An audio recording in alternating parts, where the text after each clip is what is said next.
Good morning, everybody. Welcome to the MS7 Morning Show. Hope you had a great weekend. Hope you slept well. Hope Well, your we morning's going great for are you. live. Good morning, everybody. Good morning, Good everybody in the chat. Happy Monday. morning. Good morning, everyone. Hope you enjoyed your weekend. Hope you slept well. Hope you had a good morning thus far. Good morning, Andre. Good morning, Tripaloop. JJ Cord Cutters. Sim.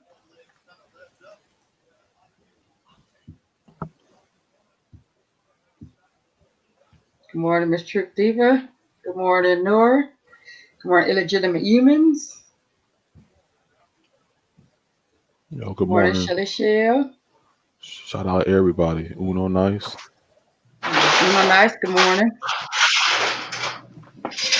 What is that? Oh, just a background That's noise. my dad moving around.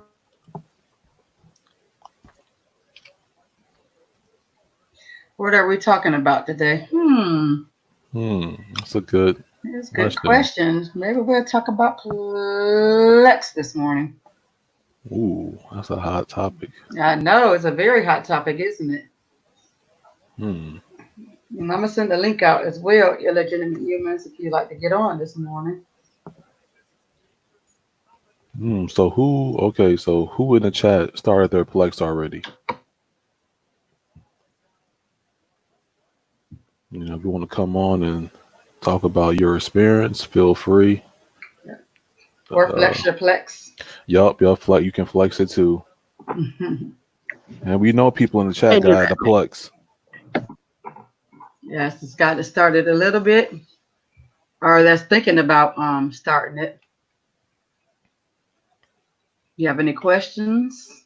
Oh, Noir, you can click on the link right now in the chat. Yes, I'll put it out again, Nora. Uh, if you guys had any questions about Plex or you have Plex, you can come on the panel or you can stay in the chat. Yeah, we'll click on it. Try to highlight them. Okay, we just sent you the link, Nora. It's right below. Yep, Send it again. There we go. yep. So if you click on that, it should work automatically.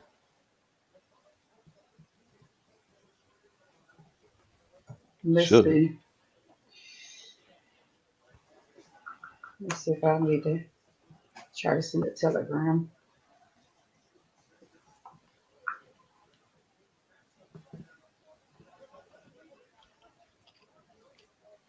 Okay. Give it a couple of minutes for everybody to get in good. Yeah. Hey, for those of you that just joined, we sort of like doing the talk about Plex at the moment. So if you want to come in and show off your Plex, you're free to. Or if you have any questions, feel free to ask because we'll answer them. Yes, I'm gonna try to go see if I can send it to him on Telegram.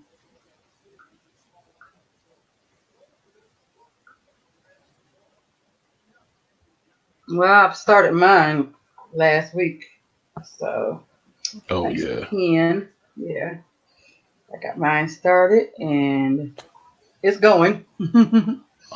So tell them about. Okay, so you got your Plex started, but tell them the other thing also about the automation. Oh, the automation is fast. It's fast. I was looking up the TV shows, the music. I mostly started on my music with the Ladar. Um, it finds it like that. Finds it very quick. It's very easy, easier than I thought. So I love the automation.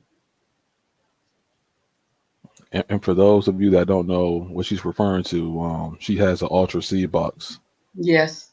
and I walked. Well, that day it was me and Cam that walked Technology King that day, but I got Sharon hooked up on the Ultra C box. Yes, yes.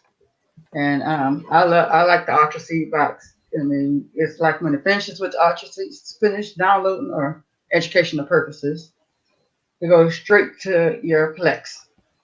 So you don't got to worry about once you get it and you got to send it to your Plex. It sends there automatically. So Um, that's another plus. Uno Nice has a question. What happened to the marathon? Um, what happened to the marathon was, as you know, Tara had his show that evening. So we decided to, because it was Tara's last show, we decided to go ahead and wait and support him on his show. And so it was a marathon with them, marathon, a Tara's platform. It was just a all night marathon. Yep. I mean, it was a marathon either way for me. So Yeah, that was a nice thumbs down party. We yeah. broke the record and everything. Good morning, James. Nice. Good Good morning, morning, Mr. Diggs. James. Yes. Good afternoon, Diggs. Oh yeah, yeah. Good afternoon. I forgot. Yes. I'm gonna turn off my camera for a minute because I'm gonna look to send this over to Nora. Yep, for sure. Okay. Hey, so I see Sim in here. So Sim, you got your Plex start up? Like, I know it gotta be somebody in the chat that got their own server or something, whether it's cloud I'm about or to say, y'all local. seen? You said what, Cam? I'm about to say, y'all seen mine, so ain't nothing Yeah. much to it. So what we're encouraging is that we would like for new people to show off what they got, if you can. Come on, people, big or small, it don't matter. Let's have some fun, huh? Good morning, Clifford. Yeah. Um. Yup, Clifford. Diggs, Sam, Clifford, good morning. Did I miss anybody? Nope. Nope. I think people just rolling in. That's fine. Yeah. If you guys got some server questions, I mean, it does. I know Sharon mentioned Plex, but we both have experience in MB and Jellyfin as well because it's the Yep. same. Yeah. I would James, like you to haven't set set up. one up yet? Don't you got a NAS already? Yeah, James, I thought you already got your set up. Huh. Huh. Wait a minute. That's I have to help him out with that one, huh? Well, I yeah. remember him saying that he had a server or whatever, but Oh, wasn't sure. I mean, but he hadn't set his Plex up on there yet. I think he said that like about a week ago. Hmm. Clifford, an Ultra Seed Box is just what it sounds like, a seed box. Yeah. You download torrents on it and you seed from it. Yup. Okay, Nora, I just sent you the invite in Right, Ian, good Telegram. morning. Yup. Noir, jump over here, man. I Um, just sent you Hey. the Dex, invite in to Telegram. answer your um, Dex, to answer your question, the shield is pretty dope. I got some plans for it. Once all the parts and stuff get here, or which will probably be sometime next month. Um, it's off to the races. It's off to the races. But yeah, I Mm-hmm. got some stuff planned for it. What's up, Johnny E? Morning, Johnny E. What's up, Tech Reviews? Hey, Chet. Hey, Clifford. Yup. Morning, you, Clifford. Clifford. Good morning. Yeah, no worries, Clifford. Yup. Yeah, once you Yup. get it started, it's like different as night and day. I Yeah. mean, I think for a lot of people, the intimidation is getting it started. For sure. Yeah. You know, Yup. For the sure. unknown is always hard. I mean, And I then I also remember. think that when you're doing automation, that's also like daunting because it's like a whole bunch of stuff to make sure that you get the Oh. right stuff.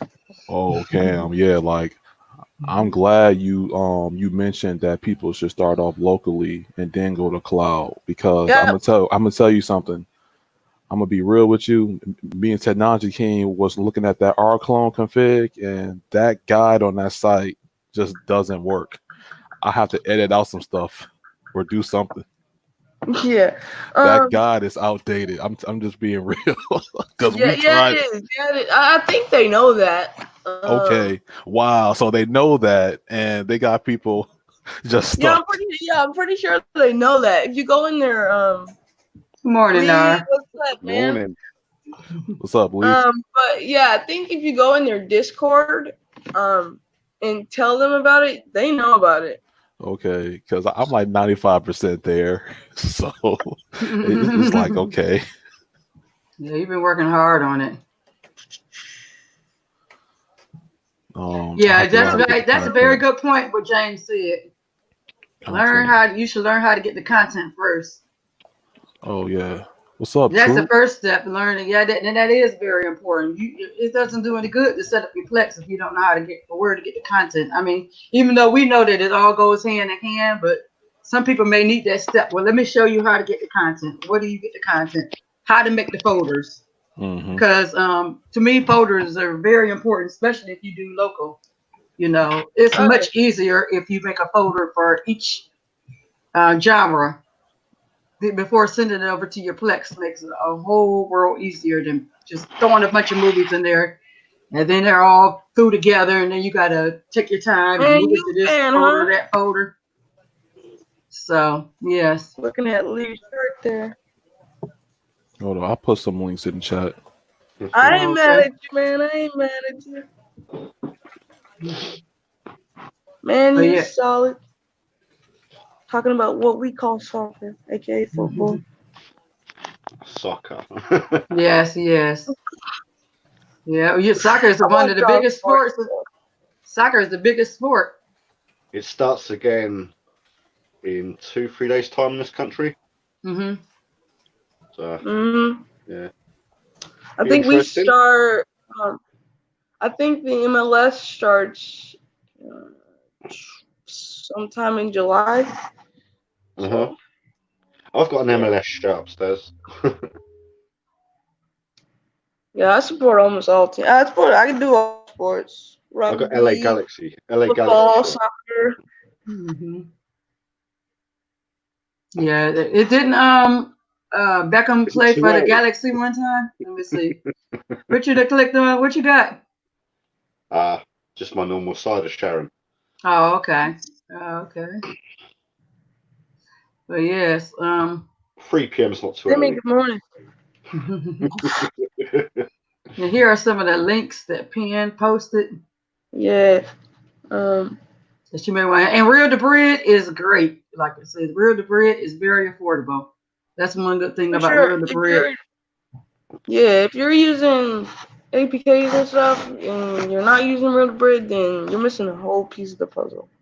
Mm-hmm. Yes, but even Yeah. with your Plex, Real to Bread is good for finding Yeah. stuff, and you can put in your Real to Bread, and it'll stay there, and you don't have to worry about a VPN because Real to Yeah. Bread, has that built in there, and it's very affordable. You can build up fidelity points, which I have so many of them. That on months where you're not able to pay for some reason, you can use your fidelity points. Philly, good morning. What's up, man? Morning, Philly. I click on the link if you'd like to join, but you're always welcome on the panel, Philly.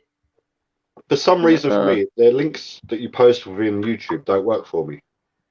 Oh wow! I don't know if it's an Android 10 issue. Everything else is lately, but I may have to repost them in Telegram there, so you'll be able to get them. yeah, Telegram Most works fine. But the definitely. ones near, I cannot open. Oh wow! I know there's been a lot of crazy stuff going on with YouTube. Like for some people, you won't see that they're in the chat at all unless you press live.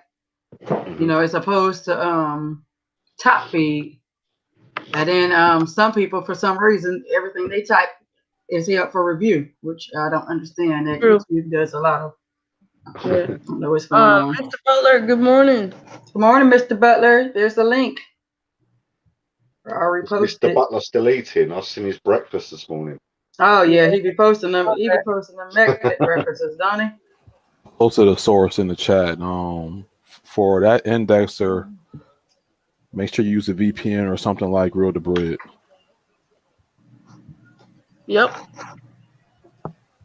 Okay, let's see if this is better, really. Sometimes the way Johnny E was talking about how he does it. Good morning. Yeah, exactly. I do the same thing. What's up, Butler? What's up? What's Yeah. up? What happened to your icon? What happened to your icon? You know what? I don't know. What happened to it? You gotta press that thing. Yeah, he to never put your icon has back an on there. icon anymore. I know. What's that? You've broken it. Yeah, exactly. Broken it. Okay. Yeah, I do the same thing. Yeah, Johnny E said he like doesn't use folders. It's only Monday and you've broken it. Yeah, exactly. No, Yeah. you do.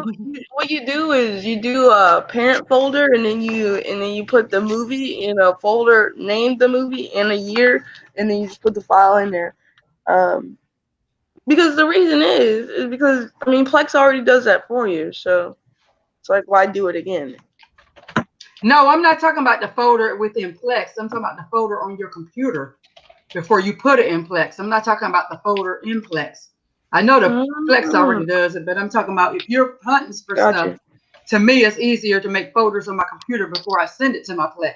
So all my comedy is together, all my, instead of just, that to me, right. If I'm working on comedy that day, and it's easier for me hunting because me personally, I don't go from every other movie or 2017 movies. Usually, if I'm looking on comedy that day, that's all I'm looking for is comedy, most of the time, or, So like I say, it's what works easy for you, Yeah. Is Plex the way forward then? Do we forget about Cody? Just go Plex. Oh yeah. Well, no, they both go hand in hand. Yeah, I wouldn't say that. Yeah, to me, they both go hand in hand. Or. Hey, Lee, tell him. Cody, much better. I'm massively into Cody, but I haven't got Plex yet. I know everyone's raving about it and sharing their lists. And then remember, you can also do Plex within Cody. Yeah, Plex Connect. Yeah. Nope, That's what I have. Or the Cody add-on. Just hooked up on the Shield the other day. Exactly, because you can do a lot of stuff in Cody. Truth Diva, good morning. Yes. Good morning. Good morning. Send me a text. But yeah, the Plex and Cody, there's so much you can do with Cody. You can play games in there. You can watch movies. You set up your IPTV, and you can set it up. It looks just like TV Mate. So and definitely it's great for finding. I love doing libraries in Cody. I like having my stuff as though it's about the same thing as folders. I love making my library. Look at you. In Cody. One second, Mr. Butler. I'm gonna click on you. Look what I got. I'm on right now. I'm testing it. Oh, okay. Yeah. Will a video be coming out? Probably not. Probably not. Oh, because you haven't done your video for the Roku, right? I'm still waiting on somebody. Yeah, you still got a Roku. You still got to do a Roku video on how to jailbreak Roku. That's it. Hey, Cam, did you hook that thing up yet? It's true. Real to Bread changed my life too, Clifford. Did you hook up the thing? I still have not got. I've not got Real to Bread. I still haven't got it. So your links still come up pretty good in Cody without Real to Bread? If you know where to go, then yeah. Oh, okay. Yeah. I've not gotten the bread. I've not had to get it yet. I can still watch what I want to watch without paying because I'm so tight. I ain't paying. Oh yes. Hey, I understand. I understand that because I was away. I laughed at Real to Bread about when it first came out. I was like, I'm not getting Real to Bread. I can watch all these good links. Who needs Real to Bread? I've got so much free IPTV as well. Like, it's right. I know. I've got lifetime subscriptions. But to be fair, I don't watch. I did set it up. I had some time. I think it was it was Friday. I set it up at like 11 on Friday. So Okay. After all day studying, so I was like, screw it, I'm already up anyway, so I just set it up and yeah, it's running. It's running. I got like I said, I got some other things planned for it. So more stuff for that is gonna have to come in, but the base stuff is already set up. Yeah. Okay. Yes. Have you put it to the test yet? I did throw the MS7 build on there though. Yeah, I've been using that thing. It's working great. Oh yeah, it is running smooth. Yeah, smooth. Yeah. I mean, the only thing I noticed I had to turn off was the PKC popped up for me. I don't know why, so I went ahead and just disabled it. Oh, yup. Yeah, because for you, you wouldn't need that part. Yeah. But no, other than that, it's working fine, man. Working fine. You good, James? Yeah, that's what I saw that. I highlighted it earlier. Let me see if I can re-highlight it. What skin's the MS7 build on? Terra Light, I believe it is. Yeah. Everyone's. I'm on. Yeah, I'm on Terra too. Terra Light, I believe it is. Love it. Yep. Yes. Yeah, he said he's starting his Plex. He could he run it on from his Synology NAS, and yeah. Yep. There's a whole lot of options to run with your Plex. I used to have a great skin made for me. Yeah, just keep your photography stuff and Plex stuff separate, and you're good. So what was you saying about the skin, Nar? I said before I started using TK stuff, I used to have my stuff made by Digital. Did you? Yes, I know. His stuff was amazing, but TK has grasped it very quickly and just mutated the Nox skin brilliantly. So I miss TK in the mornings. It's like my build unzipped is only 148 meg. Wow. Where before on standard Silvo, it's probably about 240. But just the way you stripped it back to what you only need. It's cool. Peace out, troop. Yeah, have a good day, trooper. Daddy. Yeah, IDM is good. Yes. IDM and ADM, they're both good. ADM is great on your phone and tablet, and IDM is great on your computer. Yep. You all know Trooper's my father, don't you? Trooper's your father? I hear you. Yeah. But so like I said, either you could have Cody and Plex together, or you could have Cody or Plex, In fact, for those of you who don't know, Plex comes from Cody. Yeah. Yeah. But also, always have a backup to the backup. There is Jellyfin out there as well. I mean, so what's the big deal with like Jellyfin versus?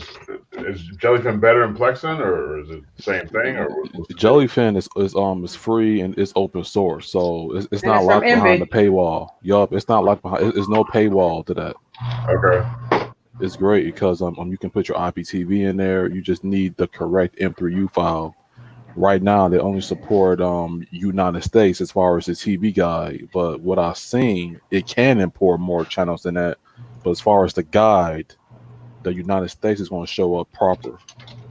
But I will still use TV Mate currently. But it's probably the best VOD server. If you're just starting out, I would do Jellyfin locally. Yup, I would do Jellyfin. Okay. I mean, do you think it'll surpass Plex, or what do you think? Give it time, yeah. Eventually, I'm giving it about 5 years, Butler, because right now they're still doing some little, fixes here and there. But this thing would definitely be the new wave in a few years for sure, definitely. Okay. So it's basically still in its infancy. Yeah, I mean, it's getting up there. Some people is having various scan times and things of that nature, and then it's not it's just not yet stable on the seed box side of things. At least on Ultra seed box, it's not. So get a few years, and then we'll have a lot better things to talk about with Jellyfin. But it's usable as it is now. It found all my posters and all that, and it's going to have some errors like any other server, and you have to go in and fix them. That's all. Good morning, Rojas. What's up, Rojas? Rojas, good morning, fam. 2 days in a row, man. We must be doing something right over here, I man. know. I mean, I click the link. No pressure. You don't have to get on if you want. No, if you're too sleepy, but I'll put the link out there in case you'd like to get on, Rojas. Damn, celebrity sighting over here, huh? Isn't it? Celebrity. The celebrity sighting is today, but it really was Saturday. And I'd like to thank all the content creators that blessed my platform Saturday. Yeah, I felt like that was a royal day Saturday. Yeah, I watched the replay. It's pretty good, actually. Yes, it was. Yes. Same here. Same here. I saw it the other day. Mm-hmm. I tell you what, Pen, with this Wi-Fi, the Google Wi-Fi, I'm still getting wirelessly, I'm getting about 450 or so. Wired, I'm getting about 860 and like 960. Yeah, dang, that's what's up. About your high speeds. Yeah. No, I mean, I didn't know what to expect, so I'm just trying it out. So I'm moving in like 3 weeks. I'm moving, so I just want to. I'm totally going to kick it. Once I move, I'm getting rid of all. In the UK, 300 wired is a high speed. Is that right? Wow. Yeah, I could never do that. Wi-Fi, we're probably looking at about 40 meg. Really? Wow. Oh wow, yeah, that's not going to work. Yeah. My upload is 400 here. Yeah. No Or chance. my download. I'm on one of the highest packages. You go like with Sky. We heard of Sky. Sky is lower. Wow. I'm with Virgin Media. And you have to use their equipment, right? You can't use your own equipment, right? You can use your own routers if you want to. If you want to go and get a Netgear, whatever. Okay. Right. But,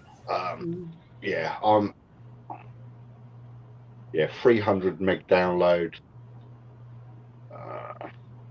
Upload, I'm not that worried about because I don't really upload much on it. Now, is that for the whole UK, or because I thought Ian was saying that you can't use your own equipment, you have to use their equipment. I thought that's what he said. No, that's not true. Okay. When you take out the contract, they will supply you with their routers, whatever. But you can just plug your own in. Okay. That's good. So, how many companies do they have there? I know they have Talk, and like you said, Sky. So many. Virgin. Talk, BT, Virgin, Sky. A lot of the mobile companies now are doing. Yeah, that's the way it is here too. That's the way it is here so now. GAF, you've got. Because Talk was a telephone company. I know O2, that. Vodafone. Living over there. But yeah, they're all going for it now. But a lot of the companies that I think they merge, I think Sky and Virgin are going to merge. So that could be good, it could be bad. I know. That's the reason why they didn't let T-Mobile didn't want T-Mobile to originally merge with T-Mobile will go too. Because they didn't want to they're becoming a monopoly. That's what they're trying to keep the companies from becoming a monopoly. If they that's my little router. Okay. Let me click on you for 1 second so you can get a better look. There you go. Okay. Yeah, nice already. That's a modem router combo, or is that?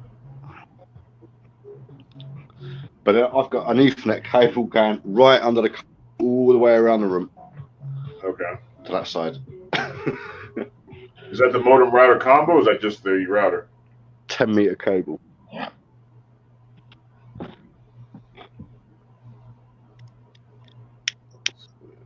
Okay, let's see.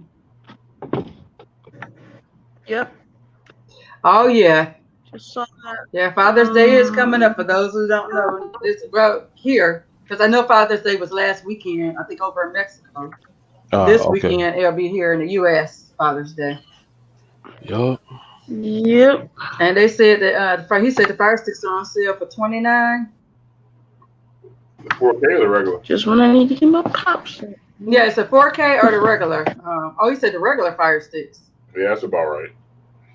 Yeah. So the 4Ks aren't on sale. And then the 10 terabyte. I know the 8 terabyte was on sale for $139, but that's not bad for the 10 terabyte either. Thank you, Johnny. Okay. Maybe Nora will be Mine on back. Yeah, the 14. Oh, talking about the 14 terabyte? Oh, 14 terabyte. Yeah, Yeah, I need about 3 or but 4 of them to back up what I got now. So those 14s are expensive, man. I looked at the even the external, not even touching the internal, but man, I know, don't remind me, but like, 'cause I saw that it's price, I like, was like, you know, whoa. might as well, you know. Yes. Yeah, That's why I'm trying to. That's why I'm trying to grab them all at Uh-huh. one go. That's back. yeah. The sound went all weird. Pardon me? You started all talking like robots. Oh, yeah, that Okay. happens sometimes with the internet. It Yeah. happens sometimes with this internet. Simon, he got a 12 terabyte for 200 What? bucks. Yeah, that's great.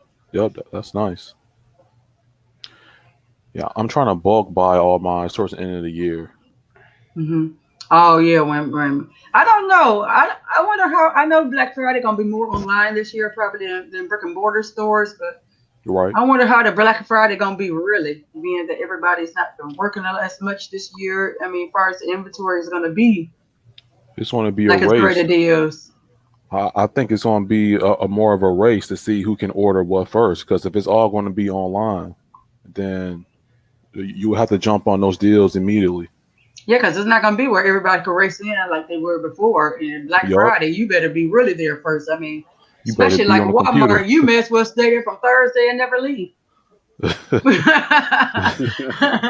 The hey, fucker, eat your as soon as you get done with Thanksgiving dinner, be there at Walmart. So you already there when Black yup. Friday comes.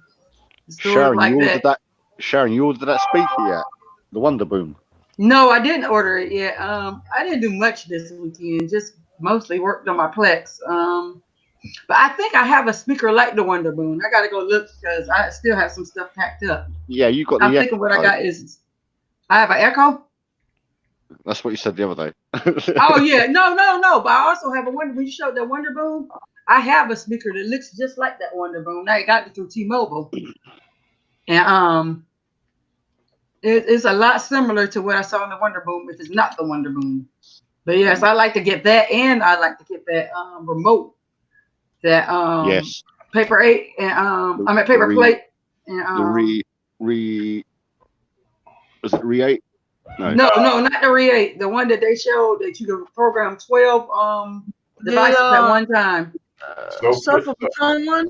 Yeah. Pecan. Yes. Yep, this is sofa pecan one. Yeah. Yes, that one. That is really nice, and it's I on got sale that for one. $50 now. You need Oh, you a ordered it? cart to replace Yeah, I got mine in my cart shield too. remote. It's not the best for. Yeah, it's not the best. Like the shield remote isn't the best for my dexterity, so It's not the best gotta for switch it most out. people. That's why everybody have that other remote, especially for programming. You know, you do need a separate remote, and that's what we were talking about the other day about which is a better device. Even though the shield is very powerful, it does all them things. I think they should have a remote for if you programming or you typing or you want a keyboard for the stuff that it can do, because you always need a third party keyboard with the because I shield. was talking with my So you don't use your Re8 with it? So again?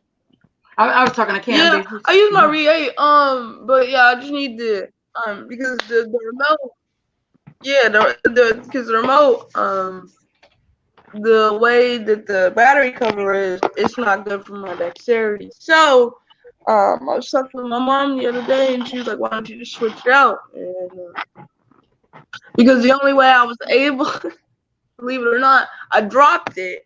I dropped the remote the other day because I was working on schoolwork, and and it actually came undone. And I was like, okay, well, that's the only way I'm gonna get it off. So might as well just go ahead and switch it out and have it connected to the shield, just so I don't have to deal with it and whatnot.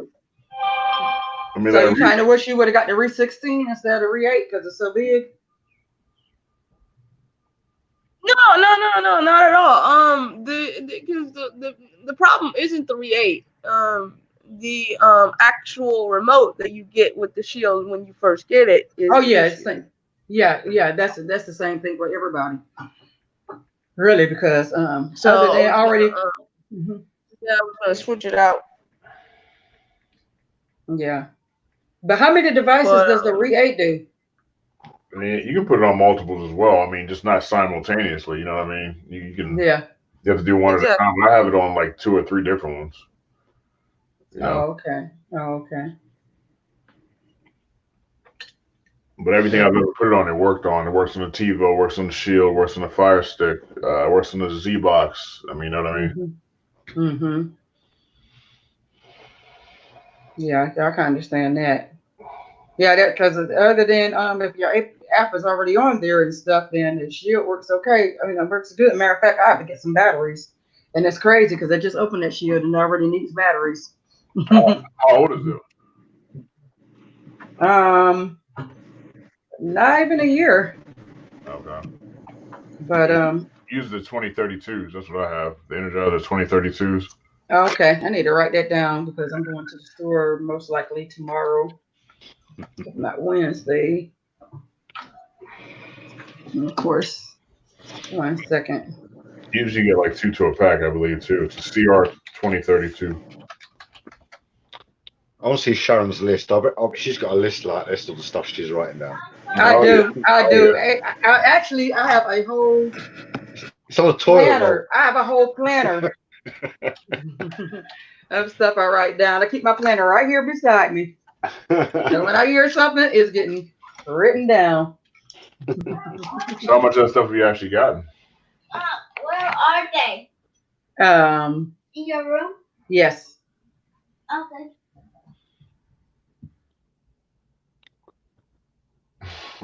Oh, somebody getting yelled at. She put it on So mute. like you lot, No, you all the no, time. she's not You getting what? yelled at. I was asking. She asked me. I asked her to get me a pen, and she asked me where it was at, and I was telling her where the pen was at. So out of everything on that list, Sharon, how many things have you actually bought? Not a lot of them, but they're in my work cart, and they're in my. Actually, I actually put it a lot of times on the Thank you. I ain't going back in. I don't care if it depends on.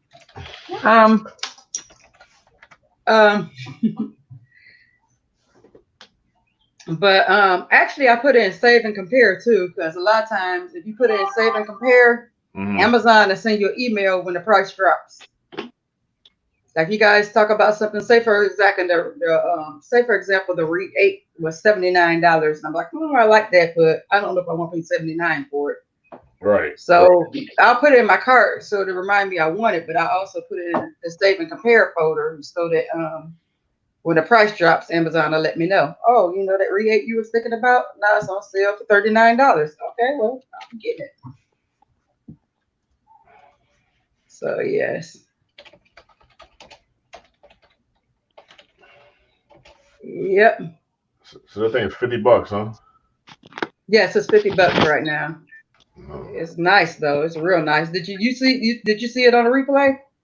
I'm pretty sure it's at 50. I'll check. Give me just a second. Yeah, Paper Plate showed it at the beginning of the show, and then LJ showed it towards the end of the show. Yeah, it's $49.99 right now. Yeah, it's about $50. So, and it's really nice. And I know that Paper Plate was saying that he uses it not only for his devices, but he also uses it on his ceiling fans and his garage. So it works anything that you can Bluetooth. No, it's good. You can use it on. I think Tech was saying he used it on his computer. Okay. So yeah. So that's nice. And then it lights up. It has a buzz sound. and it lights up and lets you know, looking on the remote, what device you're using. So, like if you're using your Shield, it says it's going straight across there. It lights up and everything. It says Shield. If you're using your TiVo, it'll let you know you're on your TiVo. And then it has that little dial in the middle, like a mouse dial in the middle. Mm-hmm. So yeah, it's a really nice remote. No, $50 though. No, scared. Yeah, it's a bit pricey for Yeah, it's a bit pricey, but it programs a lot. Mm-hmm. I mean, I could also put it in my save. Like I said, I always automatically put it in my save and compare anyway. Yeah. So as soon as the price dropped, because Paper Plate, when he bought it, it was on sale for $30. I forgot he did say that he bought it last month because it dropped because he had been watching it and the price dropped to $30. It was on sale for $30, so he got it. So if it was on sale before, I'm sure it'll go on sale again, and you know, it's another item to watch out for. Right. Okay. What is that? Don't know. Shoot, hold on, I'm sorry. I was Oh, talking yeah. with my What's up, King? Okay. Yes, give it. I'll put the link in the chat. uncle here. Okay. Hey, King, drop on if you can, man. Yeah, I'm about to send the link.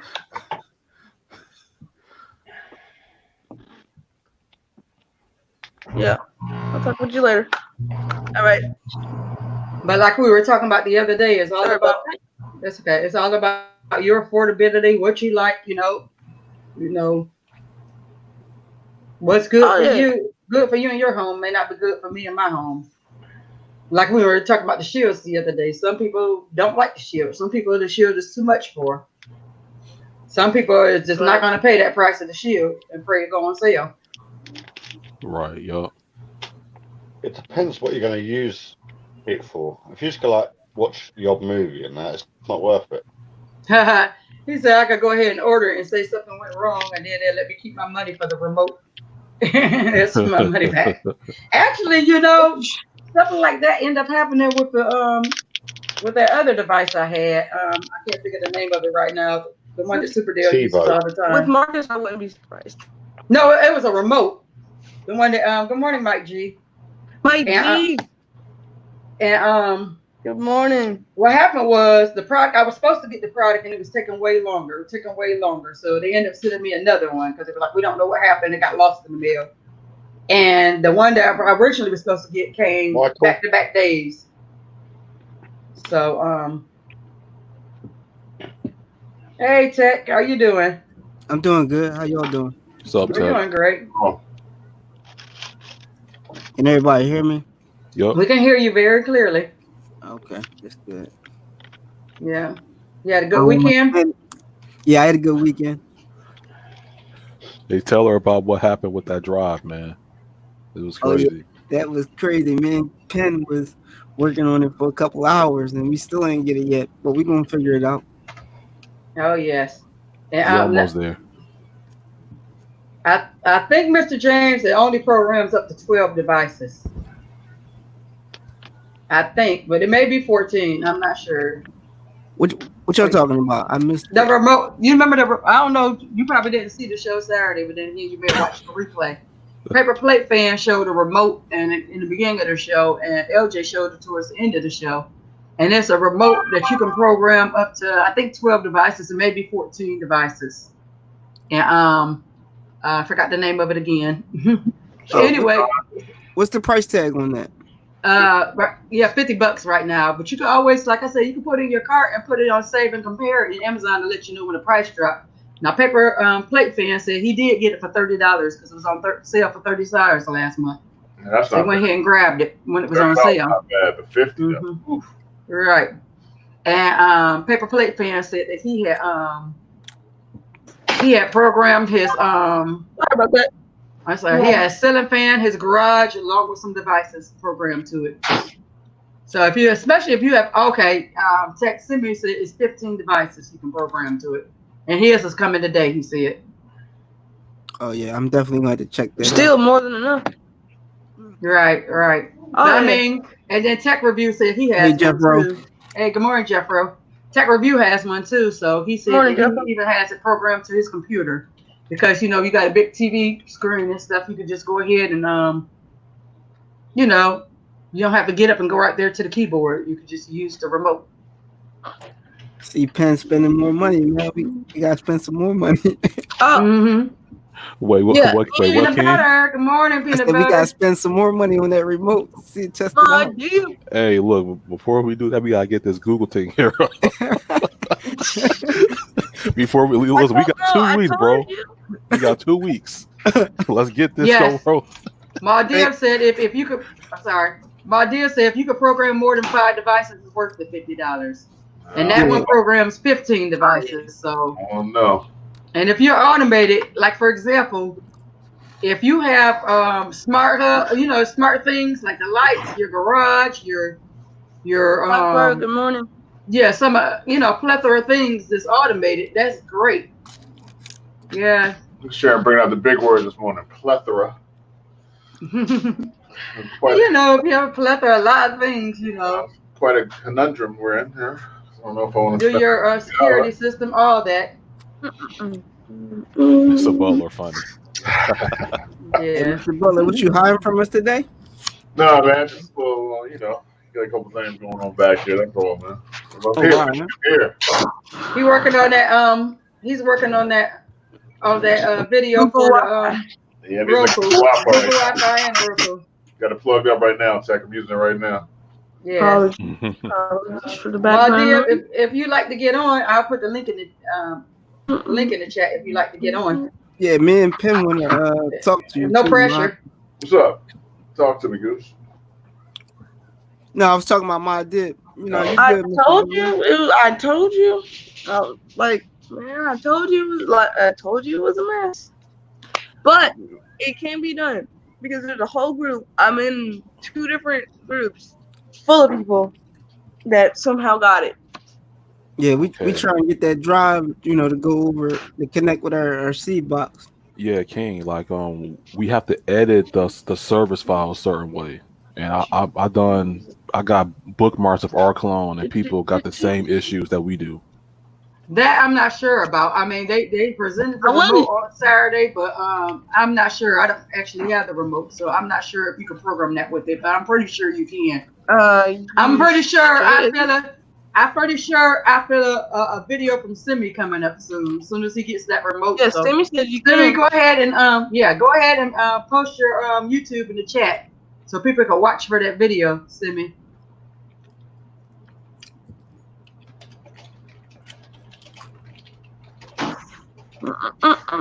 No issues with the remote. I mean, no.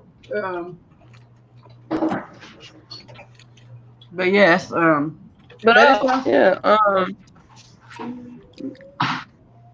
It's something I may put the trigger on when it comes on sale, for sure.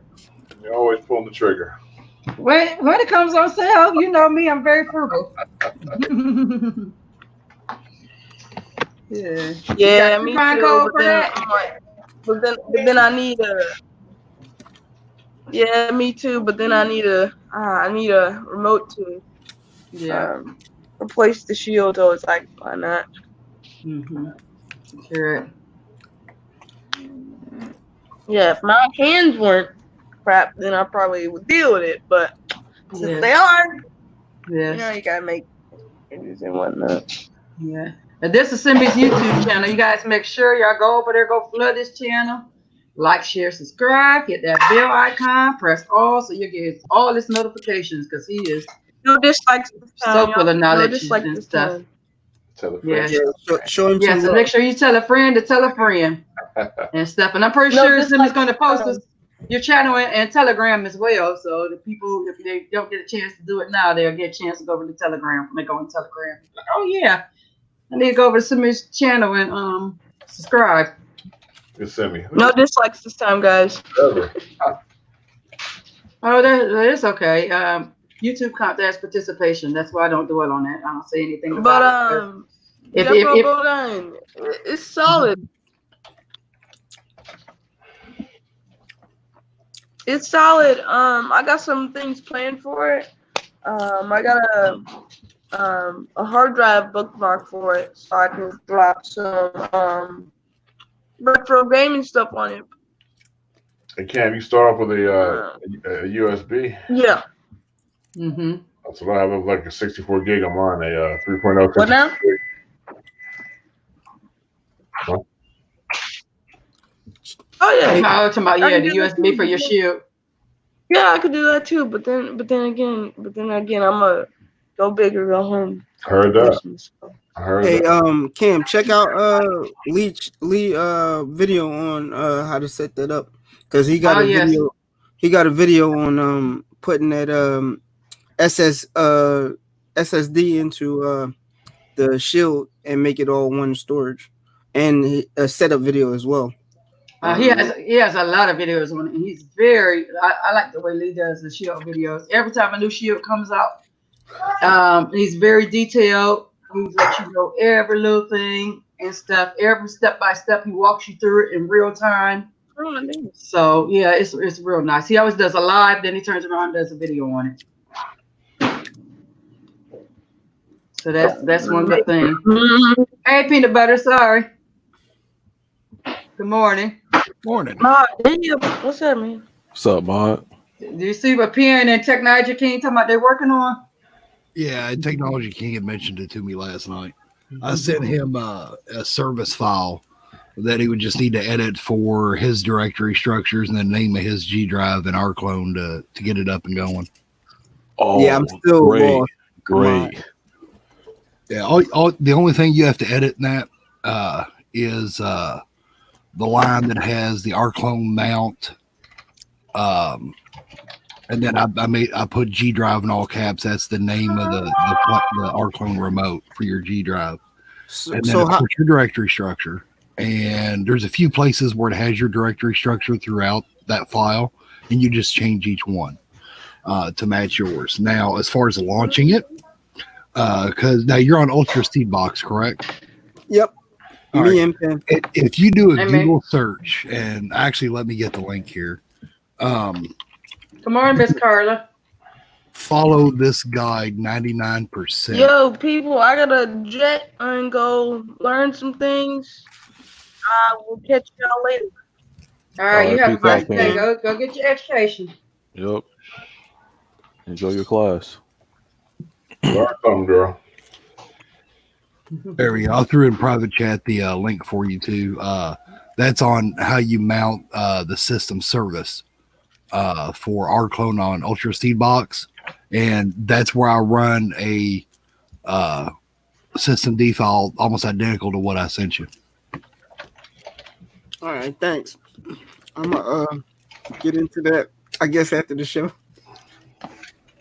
I don't want to do it right now. Oh, my quick question. Okay, so I'm not sure if you noticed, but because me and Tech, we was following that service file, and when I was doing my own research, the service file that they have on the site. Yeah, just ignore those. Yeah, I sent him one that'll work. All right, cool. Matter of you fact, also send me that same one too on Telegram or whatever email. Yeah, I can. Appreciate it, because I can just edit it out. Side chat, Pen, I'll send it to you right now. All right, cool. Yeah, Because that service file is outdated, I think. Yes, knowledge is power, Mr. James. Let's see here. There was another thing about it too. Let me find it here. Or no, I sent him an rclone upload script, I believe. I can't remember. Yeah, okay. Yep. You have the upload script. Okay. Well, then in that case, let me send you to or I'll send one of y'all the cache script I have that's for Plex, and then all you got to do is change your paths in it and everything to match what you have, and it should be good. And in this one, I've actually got a URL at the top that's to a GIST on GitHub that explains using this one to where it sets up a Plex cache using rclone mounts that notifies Plex whenever it updates something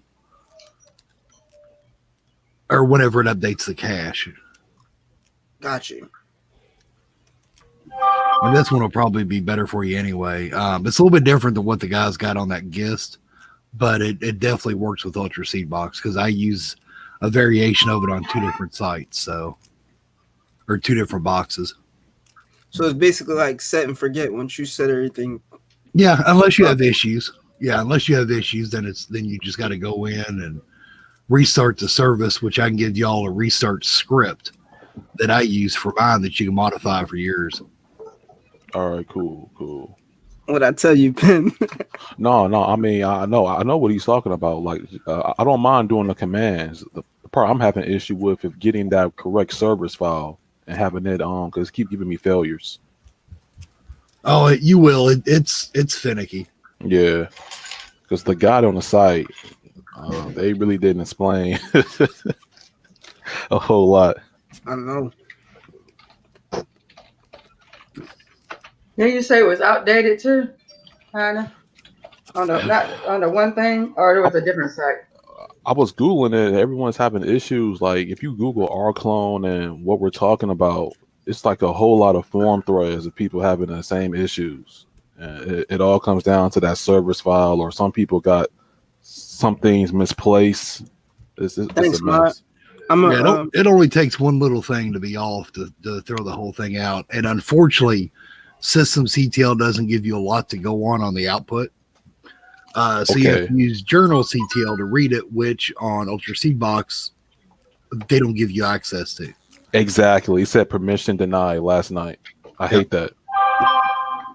I ran that same command. I'm like, so if I can't see my log, see my errors, what's the point? Yep. Like, what? Now, what I sent him for you two is the exact service file I use.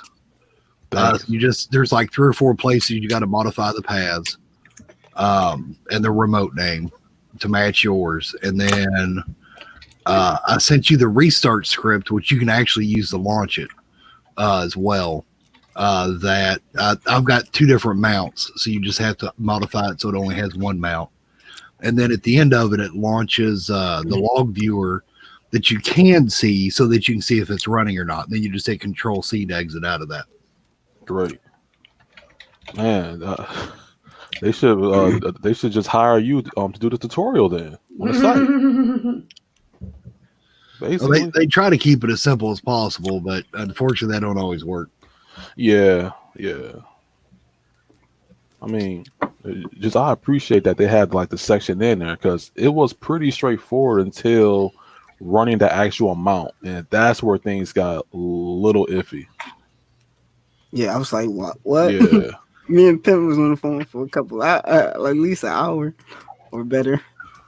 Sounds like your flux capacitor has too much banana peel in there or something. Definitely. Draw bearing needs to be readjusted and recalibrated, or Luckily, I got a pre-calibrated one. It did. Oh, y'all said no mountain. Yo, y'all funny. It's all kind of mountain going on here. Yeah, that's what I was about to get to. Yeah. There's a whole lot of configurations and moving around. Right. He's like, let me change this wording a little bit.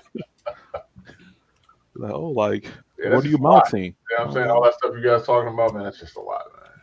No, I mean, we're just trying to hook up the Google Drive Unlimited because we got it. So we just trying to. I'm gonna go crazy with mine. I'm about to send you the other one now. I just sent. All right. Is that unlimited storage? Yes. Oh, that's good then. I just once I hook. You're gonna go movie crazy then.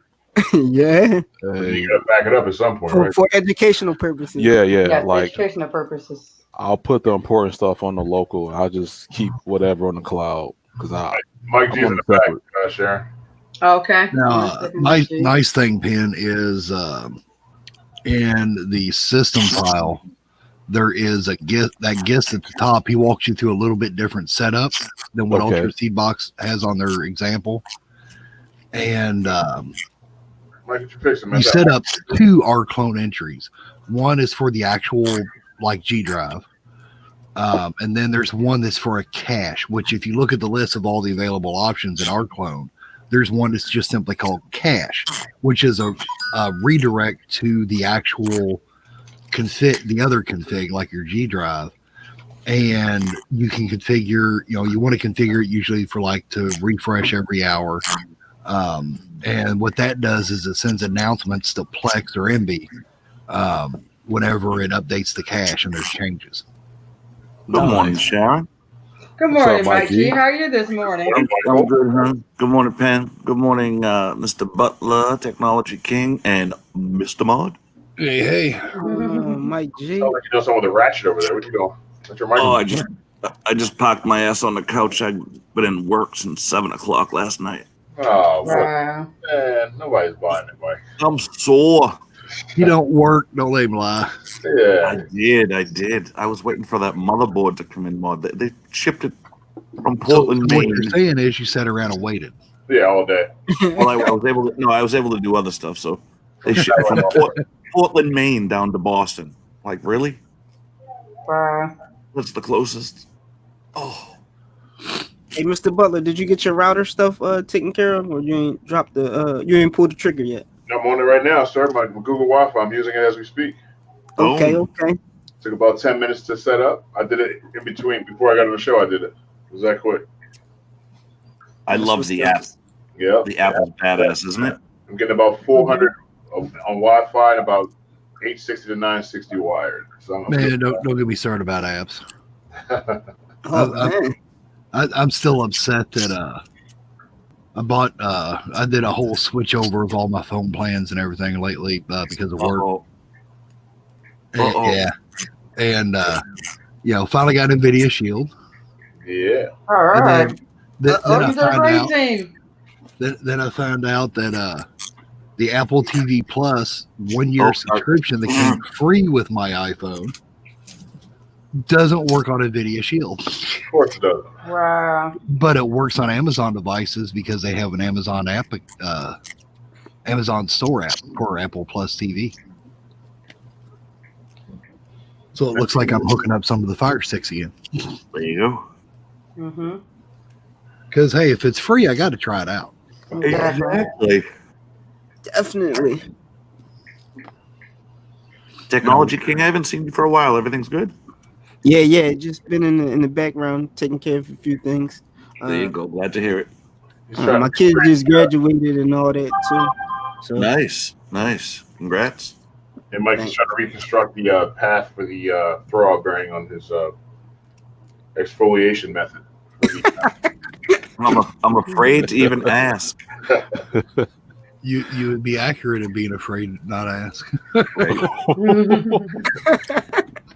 You said ask. Ask. Gotcha. Oh boy. I would say I'm still waking up, but I've already been on the road this morning and everything else. So. Yeah. Good morning, Andre. Andre, good morning. Morning, Andre. Again. good morning, Andre. Hey, Mike, here's the type of week I'm having. Okay, I go out of town this weekend. Oh, it's this weekend. So, Jeez, yeah. So trying to get a bunch of stuff done. So my daughter had a new windshield put in because a rock hit it on the interstate and it shattered it. So she has to get a new state inspection sticker because here in West Virginia we have to have inspections. Yep. So take it down there. They're like, nope, can't do it because of tires. Okay, so I start shopping around for tires because she's getting ready to move out. Yay! You got them online, right? Well, I found them online, but the cheapest I could find them was great, but they only had 2, so I waited till they had 4. They never got more in stock. Yeah. So I've gone around all kinds of places. There's a shop here next town over that I always use on my cars. And so I went to him this morning and come to find out that the reason I'm having such a hard time getting them at a good price, her car has really freaking odd size. Oh. That only a few cars even freaking use. Oh, Jesus. So he's going to make some calls for me today and call me back and let me know on it. He thinks he can get them under 100 each. Perfect. So, what are they, 13-inch mark? No, they're 16s, but they're 185/60. Ah, okay. And there's not too many cars that use them. He doesn't even keep them in stock at all. 185/60. What kind of car is it? A Toyota Yaris IA. Oh, the Yaris. Yeah. These are handsome. Yeah, and it's an IA series, so it's a little bit different even on top of their thing. So yeah. Yeah. It's one of those that doesn't even have any dash controls for your radio. They're all down on the console. Jesus. And the radio's a touchscreen that sticks up above the dash. How long are you going on vacation for? I'll be gone a week. Nice. Have a great time, dude. Yes. I'm gonna try. It's gonna be 19 family members in one house, so we'll see. Leave your weapons at home, please. Oh, I'm gonna have to. Right. Although I am taking the precision, so just in case something comes up. A little extracurricular activity. Yeah, and I've already been told to make sure that we got plenty of fire sticks and all to take with us. There you go. For nighttime entertainment, as far as outside of 60-13? Huh? You said 185-60-13? 60-16. Oh, 16. Yeah, that's the kicker. Yeah. That's odd. Yeah, and he could put 205s on it, but they almost don't fit. Which means I hit a good enough bump, they're not gonna fit. Right. And that'll fuck up your gas mileage too. Yeah, and I already get 42 miles a gallon. I want to fuck with that if I can. Oh, that's weird. Well, I say I'm the one to drive us back and forth to work in it. Right. That's the nice thing about us carpooling and being on the same shift up there. That's great that she got the job too there. Yeah, she's coming up on 2 years now herself. So Jesus, That's great. Those things are. where's the time? Excuse me. Where's the time gone, Maud? You tell me about it. Yeah, time is flying. They're like $175 a piece, man. They're not cheap. Oh no, I mean and I found them I found the Toyos, which is Toyota off-brand. Yeah, that's what I see. That's what I'm looking at. They're 175. Yeah, I found ones that were 75, but those are ones that they don't have in stock right now. So, of course not. Well, yeah, because those are the ones everybody wants. Right. Yeah, they're not cheap, man. I mean, worst case scenario, there is another brand at Walmart, I think, that's like 105. We may end up going with. I mean, even NTV or like Sam's Club or Costco too, huh? Costco don't even carry that size. Or I'm sorry, Sam's Club. Yeah, they don't even carry that size. Wow. What about BJ's?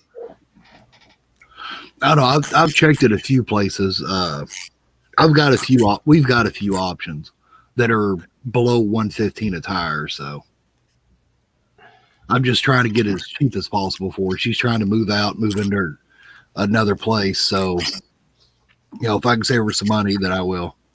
Yeah. You mean save yourself money, Maud? Basically. Right. Shrink and Sharon, you got your formula all set up the other night? I do. I'm gonna. How you liking it?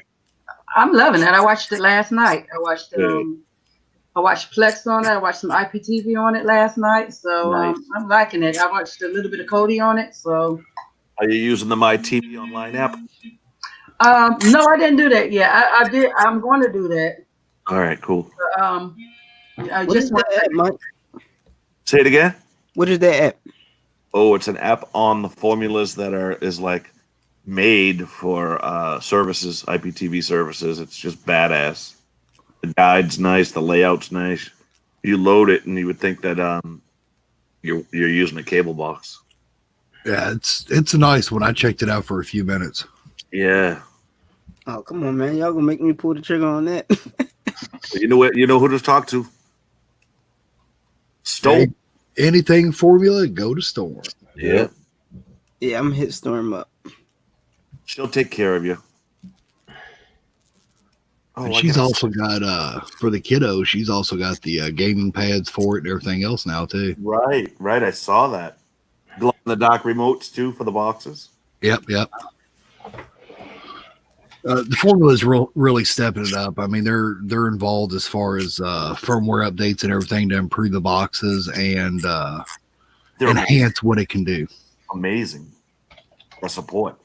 Yep, they didn't just release the box and go on to the next model. They're doing what they can to enhance what they already got out there too. Yep. So would you say that that's the step before the shield? Oh, definitely.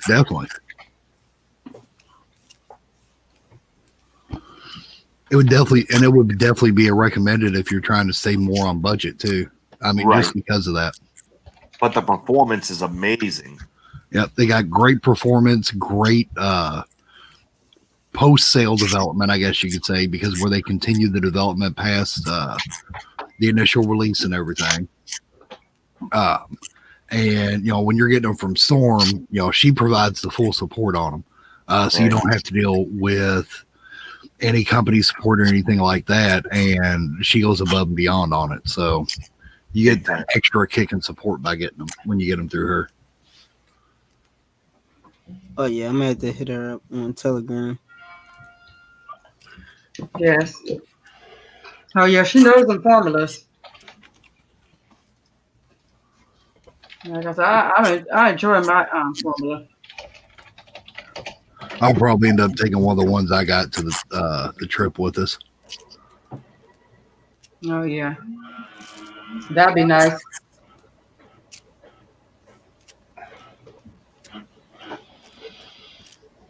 Let's see.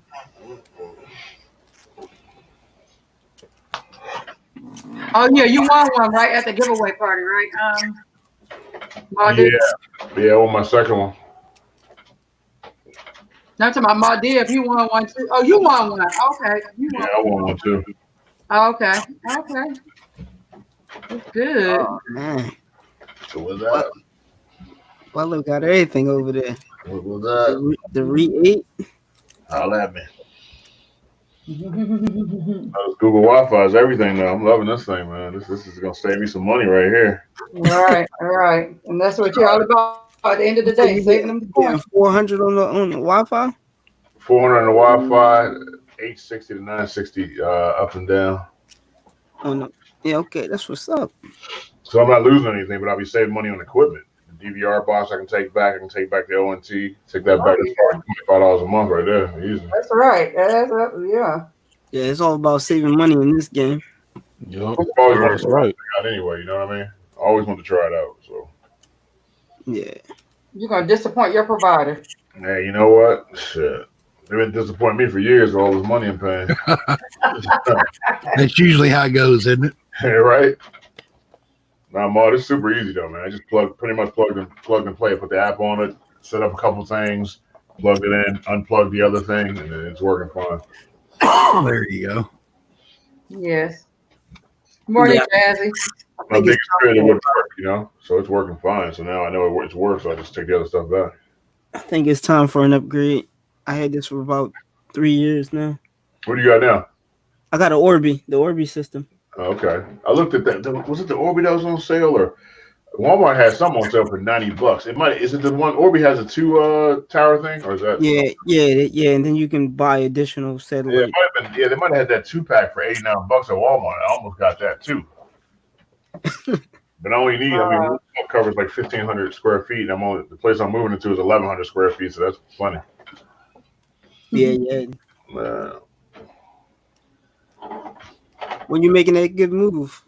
Next month, like the 10th of next month. All right.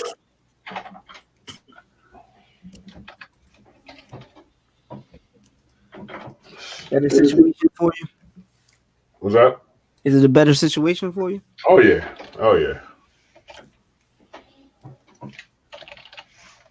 Linda Nash. Good morning, Linda Nash.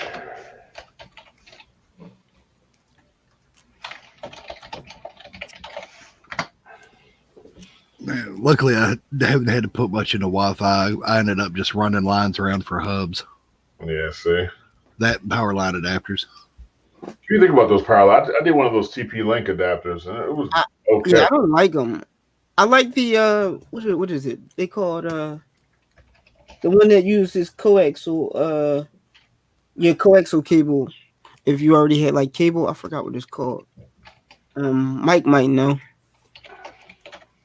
What is it called? The power line is the one that plugs into the outlets, right? Yeah, but you have to have pretty good wiring for those to be very effective. Okay. Now, I mean, they still work on lower grade wiring, just not as good because of line noise. But yeah, I know. They call Mocha adapters. Okay, Yeah, your Mocha adapter is what they use in Fios. but you only need that if you want TV, right? 'Cause I don't have that. Yeah, that's when you got TV. Yeah, I'm just the internet's all I need. You can get everything else at the internet. That's it. Yeah, no, them adapters basically turn your coax cable into a hardwire for Ethernet. Okay. Yeah, so basically that eliminates you have to drill a hole to put to run Ethernet in one of your rooms or wherever you're gonna put it. If you already got coax, but if you don't, then it won't work for you. PowerLink. Yeah, PowerLink. That's what he said. He thinks it's PowerLink. Wait a minute. You actually lost speed when he hooked up those the I don't like PowerLink. Yeah, so his went down. His speed as opposed to going up. Hey, But, Mr. You still got the live coax cable in your house right now? I do. I just unhooked everything. Oh yeah. Just for this, just because I wanted to see to make sure it's going to work before I take everything back. It's working fine. Hey Butler, did you notice you lost your TV guide on your TV when you swapped over? Probably. I haven't even turned the TV on. I don't use it anyway, man. There you go. I haven't used that DVR box for months. that's why I would have been turned that in so long ago. Yeah, I had to make sure first, though, because you hear different things from different people, so I had to make sure. Yep. And it's exactly like Mike said. You only need that for TV, so I unplugged everything, plugged this in. 10 minutes later, I'm on the internet. So there you go. That's it. That's all I need. Sometimes Mike knows what he's talking about. Oh yeah, hey Mike, shout out to Mike though. He did a lot of research for me, man. He was the Mocha adapters are expensive, Johnny E. Yeah, it's because $100, I think. Yeah, it's because the main thing they're used for is Fios, is why. If they weren't something specific with Fios, they wouldn't be as expensive. But anymore, anything Ethernet based, they're making expensive as all get out. Because, for example, the PoE that is for the Airtame, which is kind of like a digital signage and screen sharing device. The device is like $3 something, but then the power over Ethernet where you can run Ethernet and that'll power the device too. That thing alone is freaking $100. What is it, Mod? The PoE adapter, Ethernet plug-in for the Airtame. And is it just a brick that you plug into the wall? Well, no. This is the PoE device for it to where you can run Ethernet and power over Ethernet. See, I have a couple of bricks. So it's like a brick you plug into the wall, right? Oh yeah, I know what you're talking about. Where it'll inject the power. No, like a power injector, right? PoE straight from the switch. Right, a power injector. Yeah. Yeah. So this is literally just the PoE adapter. This isn't the module that where you plug it into the wall. Oh, okay. Yeah, I mean it's got a separate plug-in, which is real finicky too. Because, for example, if you use a little power module for like an Apple iPhone, yep, to power it, to plug the micro USB cable into it, it won't work. Nope. Here's my tire guy. I gotta jump off a second. All right, be good. All right, buddy. All right, peace out.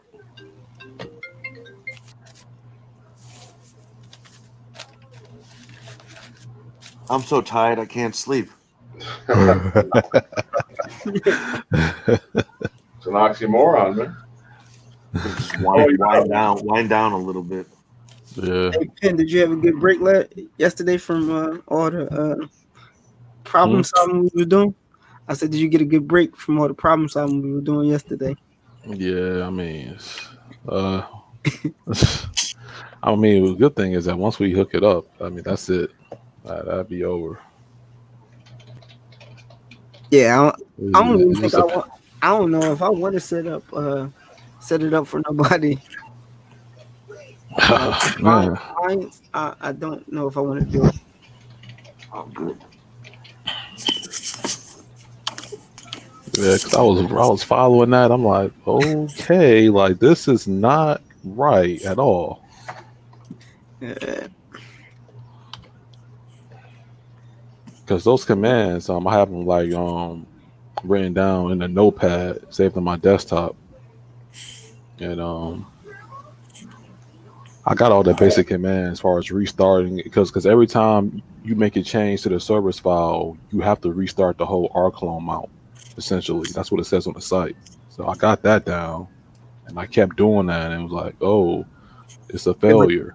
the way Ma was just saying it, basically the script will do all that. It'll notify Plex and all that for us. Yeah, which I like. 'Cause Automation is wonderful. Yup, love automation. Mm-hmm. Yeah. I got it. I got it. I have all of my anything that deals with my server. I have that automatically being sent to my Discord because my push bullet it got shut down because they was getting like crazy API calls and they pretty much banned my account. Too many notifications. Yeah, it's like I had notification for every single thing about the server, like the health if it went down, the hard drive. It sent like over 10K 10K just notices like per month, and they shut me down finally after like 7 months. How often did you have it? How often did you have it sending the notification? Like whenever Every hour?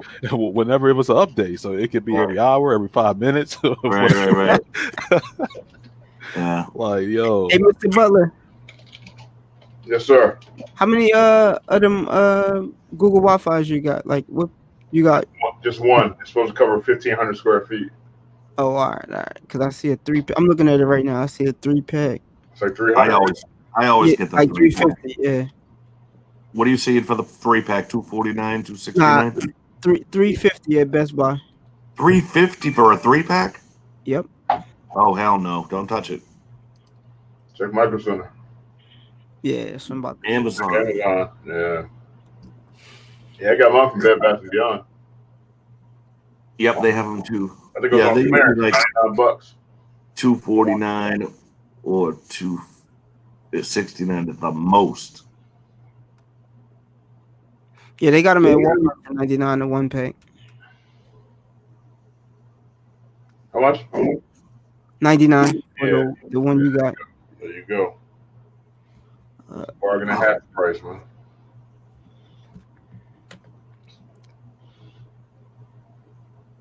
I'm trying to think because my router and everything is in my basement, so I want to make sure I got enough horsepower. Here's a 3-pack on Amazon for $259. There you go. Oh, I bet I'm about to look right there right now. I mean, you figure if they're 100 a piece, $259 for 3. Yeah. Just search Google Wi-Fi 3-pack.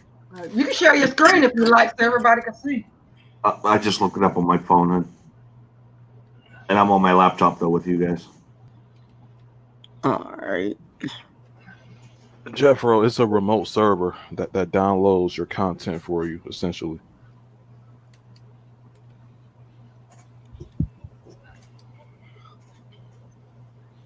So it's cloud-based then, huh? Yeah. Yes, sir. Cloud based. Go right now if you got a lot of content for educational purposes. I got Ken up on it, but not. He didn't want the cloud automation, but he got the indexers and provider part of it because Ken likes to hunt. That's it. And I said Sharon up with the automation. Thrill the hunt, babies, when you get the catch.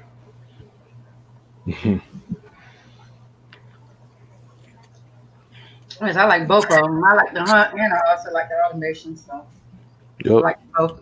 Yeah, I like automation for the TV shows, like something that's just out. Yeah, those TV shows. Yup. You just grab and you don't gotta worry about it. Right, it just grabs it. Set it what file sizes you want, then boom. Yo, because when Ken told me that, like he had like this 46 gig file 4K of Underworld. I forgot what the movie was, but he said his wife mentioned, "Hey, what's this? Never seen this one before." And he said the picture was so clear. I'm like, "Yeah, dude, Way better than those 4 to 5 gig Yiffy torrents. Way better. Yeah. I watched High Note the other day. That was a pretty good movie. Gotta check it out. Sounds like a watch together movie. Jet High Note. Yeah, High Note. Oh, throwing on the seed box.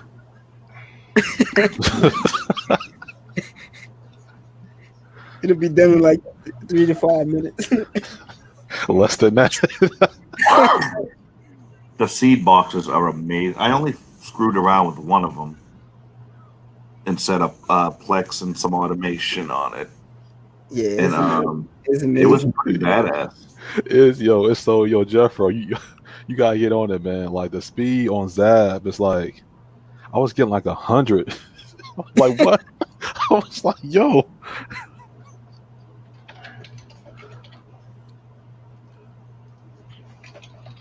Yeah, that's well worth it. Good morning, Charmaine. And Pim, when we get this down, that's a game changer right there. When we get this down, You tied in with Jellyfin. It's just oh man, I can't wait till they make us, man. That's too much. That's too much right there. I hate to say it, everybody they got, for educational purpose VOD services, they're gonna be out the window. They ain't gonna be out the window because there's a lot of people who it's still gonna be overwhelming. Yeah, to do it themselves, so they're still subscribed to VOD. There's gonna be people like us that want to know the other part. So one complements the other. Yes, I do. If yes, you can, I do. So if you can get it set up that way. Exactly, and also with that game changer, those who got VOD service, it enhanced their VOD service. Right. Yeah. So it's going to work both ways. It's going to be a win-win for both, for those who don't do it and those who do it. That's the way I see it. Yeah. And Jeffro, Ken is going to benefit from it a lot. Like, what you set him up with, Pim? I set Kid up with I'm pretty much using that. So that's what I'm saying. He's going to benefit from it because he loves that Plex. Yeah. Ken was like, just how do you get your stuff to your hard drive? You can use something called like FileZilla, and you can FTP that down to your local, and it's going to be it's going to be transferring from the seed box down to your local based on your internet speed. So write it down. Yeah, I'm fine with that because I got 1 gig. So yeah. What's Jeffro? Hey, what is a SAB anyway? What is a what? SAP is a Usenet binary client, so it's your downloader. Okay. NZB Git is another one. There's also a few other ones, but Zab and NZB Git is like the norm. Oh, how do you get stuff to your hard drive? Jeffro's asking. Yeah, so Jeffro, so on the seed box, they have programs built in, but you can use something like FileZilla, and then you can FTP that down to your local. Yep. So you're pretty much you're hooking up, and all that's going to be in your dashboard as far as like your personal details, and you'll hook that up to your client, which would be the FileZilla in this case, and you just let it, you let it rip, let it download. Putty, FileZilla, and a seed box. That's all you need. Yeah. And FileZilla isn't the only. I used to use FileZilla a lot back in the day when I was doing DVDs for educational purposes. Oh, what the hell was the one that I used? Oh, Qt FTP. What's the name of it again, Mike G? CUTE, Qt FTP. Okay. FTP, yeah. Don't tell him, Pin, he likes Cody. Hey, Mr. Butler, you can integrate the Ultra C box into Kodi too, because I know you're a Kodi fan. Hey, Jeffro, it is when I'm using it. Hey, he said it's not yours. Well, yeah, I mean, well, he got Road to Bridge, so he's straight. Yeah, yep. I can get it. It's in there. Yeah, it's not gonna mean Another add-on come up. He's right, because I've been looking at Cody for a while, and those add-ons are consistent. I will say that. Yes, they are. So if one goes down, you'll be good. They've been having a good run at it. One goes out, just trade out for another. Yup. I was looking at Put.io, and I was saying to the team, like, cause see the whole seed box thing to FTP. If you think about it, if you got like Put.io or Premiumize, it's basically the same thing. If you copy that Magnet link and use IDM, Yep. Because either way, it's going down back to your local. Those are seed boxes, basically. Mm-hmm. So it's different methods. It's just a different. It's a different program in a different like cloud, but it's roughly the same. That's what's up, James. Cloudy with a chance of meatballs. Getting it from FileZilla. Yeah, so FileZilla, yup, man. I read a comment in the Reddit forum, and somebody was complaining about how come it's not using the CBOX connection because you're downloading to your local, so that's going to be using your own connection. So it's only going to go as fast as what you're paying for. So keep that in mind. Yeah. Just know that the CBOX connection may be faster than your local. And it doesn't even touch your PC, so there's no worrying about letters or anything. Yep. Right. You'll be good. Yep. I like both of them because some stuff I want to go ahead and get now. I mean the seed box you still can get now, but I don't want to worry about it. For me, how I'm using mine is I put so much in my seed box and then I transfer it over to my local. Put so much in my seed box and transfer it over to my local. Or to eventually, when you do the game changer, some of it go on my key drive. So I get another hard drive, go in my local. Right. So that's the way I'm doing mine. And if you're so much worried about your speed on your local, just invest in your network. There you go. Right now I got 400. So. Yo, there you go. Yo, that's right. I have 155 down and 10 up. And then up in Boston, that's what I have down the Cape. And then in Boston, I think I'm at 200 down and 10 up. Okay. Is that all you get, or is that just what you want? Nope, that's all I need. Right, it's about what you need and what's good for your household. You know, like I got the 400, but don't mean that you got to get the 400. You get what works for your household. What you need and what you want are two different things. I need that. I need that gigabit. Right. Yo, your butler said he need that. The same way. But at the same time, with like Technology King said, you know, invest in your network. If you could invest, if this is something you love to do, and you're walking away from the cable, you're like, oh, but I'm paying a little bit more for internet. Then you know, you want to save money, but at the same time, in the long run, when you invest in your internet, you are saving money. Right. Yup.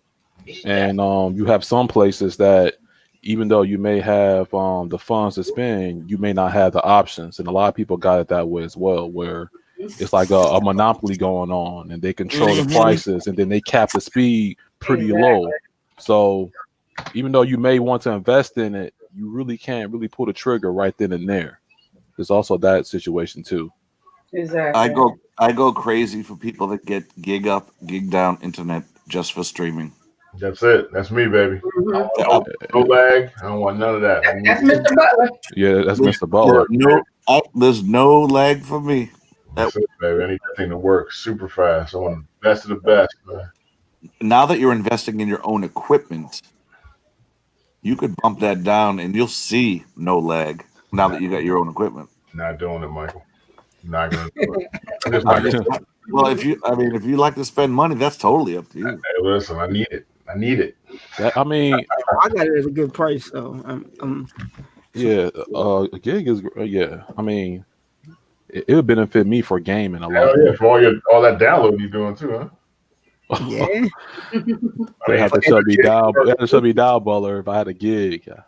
For educational purposes. Yeah, educational purposes. Yo. Yes, this live is totally educational. Yup. From start to finish. The views are ours and most of the people in the chats. Yup. Hey, hashtag Team Green. There you go. All right. Trooper. Come on, everybody in the chat, smack that thumbs up. Yeah. Subscribe, tell a friend, tell a friend. Need it. Hit that bell icon so you get all the notifications. Wait a minute. Last time I heard this, it was don't tell anybody. I know, I right? know, wasn't I? Don't tell nobody. We That don't was care. so funny. Yup, Uno Nice. Yup, that's right. Yup. I forgot Nora said the trooper is his daddy. Yeah, but if anybody can get Fios in the area, I would definitely jump on it. That's it. Yeah, man. That's Verizon, right? Yeah, The best Yeah, my sister worked for them. My network sister to me, worked for them for years. fiber optic. that's it. We don't have it in our area. Fiber optic is the fastest. Jeffro asked a question. Residential. Okay. You can get that T1 stuff if you're in business, though. How much for the seed? That T1 too. I need that too. The Google is $12, but go ahead. Yeah. Sorry. No, it's okay. The Google will run you $12. It's a free trial going on for 2 weeks, and then the seedbox, the lowest Plex included plan, is about $19. So that totals about $31 a month. What's that? 2 terabytes? Yup, a Jaguar Plex. Yup. Yep. That's the max you can get 2 terabytes. No. Oh, That's heck no. just the lowest Minimum. one. But if you tie it to the G drive, it's crazy. Yeah, it's on average. The minimum you can get is 2, right? No, Yeah. you can get a much smaller, like for Okay. example, the NVMe. Yup. Oh, all right. Or the S1 plan. Yeah. Now, if you're looking at using and if you're not going to have a lot of people on it, NVMe with about 4 CPUs is a good starting point. If you're going to be using G drive, because you don't have a whole lot of space, but you're using G drive for your storage. So, and with the NVMe, you're going to get faster process times as far as out of Plex. And can you say them prices again one more time, Pam, for those who may have not heard you? Sure. So for the Jaguar Plex, which is one I have, that runs me about $19 a month, and then the Google Drive is going to be around $12 a month. It's going to be about $31 a month total. How much space is that with the Google Drive? It's unlimited.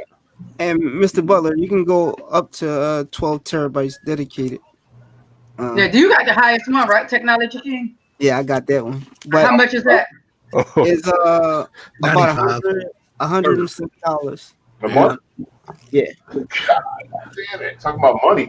Shit. How much? $100 something a month. That's why we're working on the G drive method, Butler. But if we get when I get the G drive going, that's gonna be over with.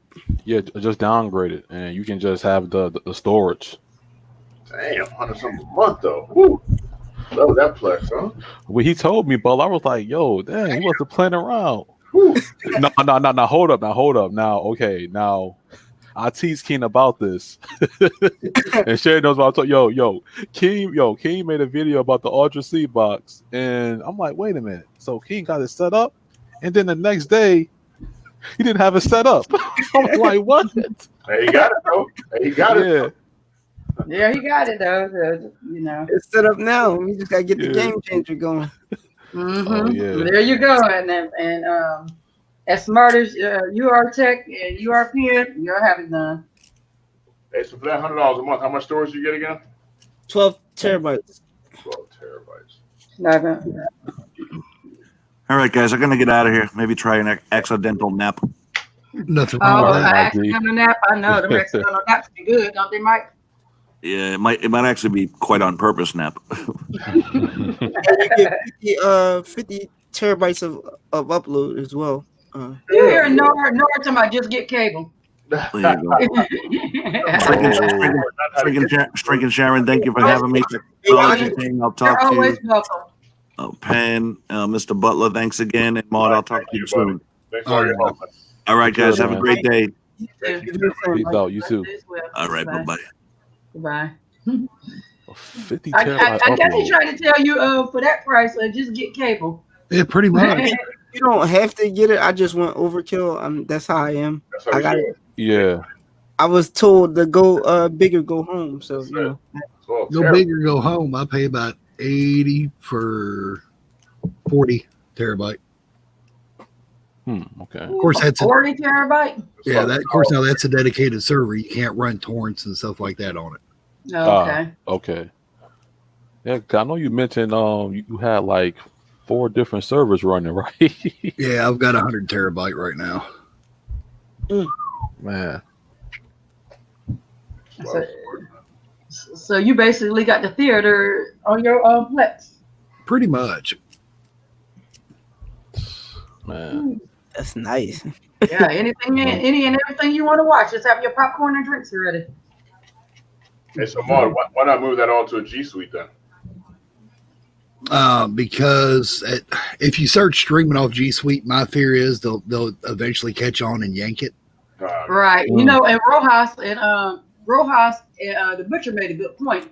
And that's why even with me putting it in my G Suite, my goal was to get it to my local. Like they were saying on the show the other day, that their fear about the G Suite is that, say for example, it was a certain movie out there, educational purposes, and that company was like, you know what? I think somebody got such and such, and this came out, and we really need you to sweep your services and see do you guys have that anywhere. Yep. And then with them sweeping it, they find out you got all these on there, and the next morning you get up and everything's gone. Johnny, you had a question. How they made. Oh yeah, he's asking how big is our Blu-ray storing TV shows. For movies, bare minimum, I would say 6 gigs. 1080p, highest I would go would be like maybe 16. Then for 4K, it's like for 40. It's 40. Yeah. A lot of gigs, baby, for one movie. My TV shows are gonna be 720 because I'm cheap. You want that quality though, so you gotta get that. We gotta get it going. Oh yeah. Whatever take up the less space. Yeah. I mean, yeah. I mean, with the game changer, you know, you can do whatever you want now. right. But like I said, it's gonna be a little more work, but it's gonna be worth it because you're gonna, like I said, my goal was to get everything on my hardware. So even with it being on my G Suite, it's gonna be as temporary as possible. I'm gonna study moving them over to my hard drive because of that. I mean, I'm gonna be honest. I'm gonna cross that bridge when it comes. I'm just being honest. Like, I mean, I understand, you know, anything can happen with, you know, cloud storage where you can use stuff, but, you know, I'm not going to too much worry about that. You know, at the end of the day, I feel like I'm paying for a service anyway, so. Right. And plus, we have our local to fall on anyway. That's what I'm saying. Go ahead. I'm sorry. No, I was just saying, that's what I'm saying. I know that's my goal, to get it all to my local. But that is a great way to hold it till I get it all to my local.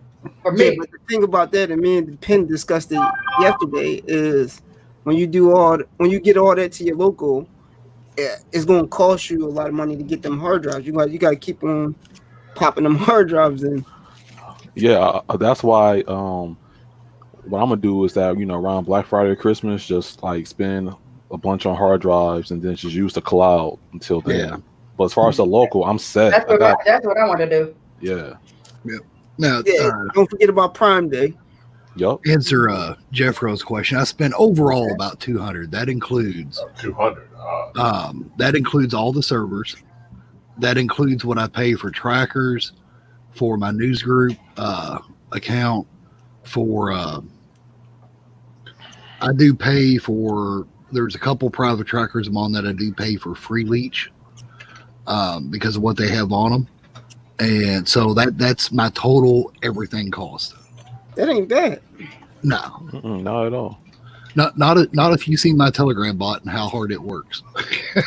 Wait, you have wait, hold up. So you want yours to wait, hold up.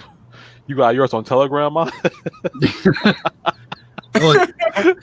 Uno Nice has seen it. He's in a channel I've got it in. It goes pretty much at times 24/7.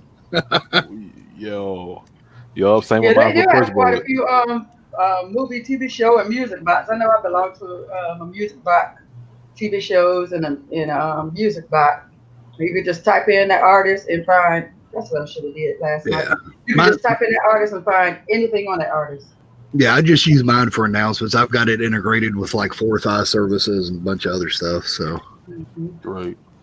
I like Discord. I got mine hooked up on Discord. yeah, I've got to add or write a Discord script for mine the way I do it. Because see, on mine, when it does the announcements, for example, on a TV show, it tells you that it's on anything, it tells you what Plex library it's for. Because the way I've got it coded out, it tells you what Plex library it's going into, which server it's on. Tells you the name of the show, which season, episode, of course, then the name of the season or the episode, what the original air date was, and then, of course, the quality. Then it gets a little disclaimer saying, please give the server time to process the new content. And if there's an IMDb link with it, as far as in the database, it gives that too. Movies, it's very similar. Results for the movie as far as when it downloads. So, and I've got mine set up where I could run it across 100 channels if I wanted. Wow, that's nice. That's what's up. Yeah, that's real nice. James Manley said he has 1 gig. 1 second. I'm sorry. Go ahead. I was just reading his comment. He has a Synology NAS. He's 1 gig NVMe at M2 SSD. Nice. Yeah, that's nice. Yeah. It's a whole lot You of just got to ways get around Plex it. started. Yeah. Yep. It's simple. You can start off, just grabbing stuff from sites and whatever, or you can just jump right into the automation. Yeah. Yeah. But if you need help with that, you can hire my boy Penn. He'll hook you up. You was gonna put that plug out there.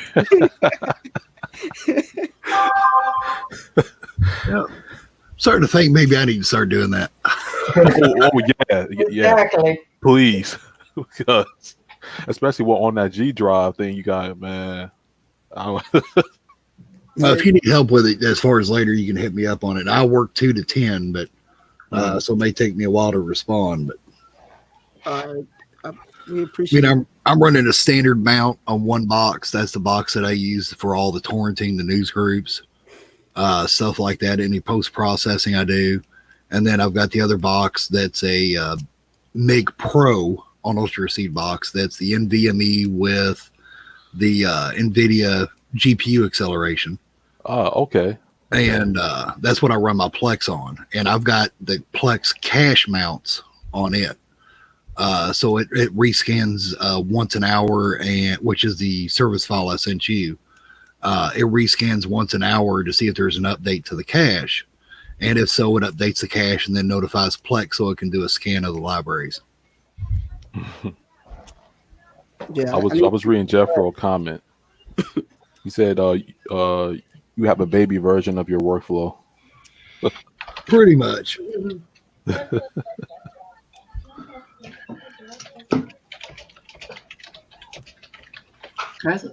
I mean, I work in IT and deal with servers all day long, so that's pretty much what I got on for that. Yeah. Hey, Mark. Yeah, sure. So he use coding when he want to load up and kick it. Kick him out. Why? Sometimes it's a new install does that mod, right? Sometimes. Yeah.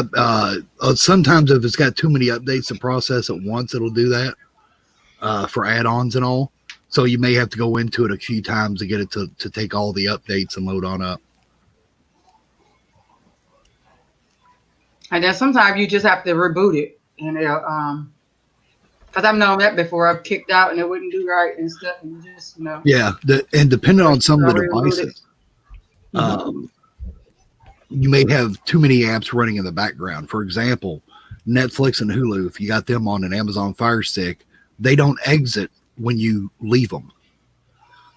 So for example, my old lady, she watches Netflix and Hulu in the bedroom because we got free accounts with it. And when I go in there at night, I'll start something on the Plex just for background noise when I go to sleep. And so the first thing I do is I see if she's ran Netflix or Hulu since I last ran Plex. Then I go in and I do a forced close on all those apps. and then I open Plex, which has to be force closed as well from time to time because it doesn't exit. And then everything runs smooth in the Plex after that on a second gen Fire Stick. So that could even be the issue going on.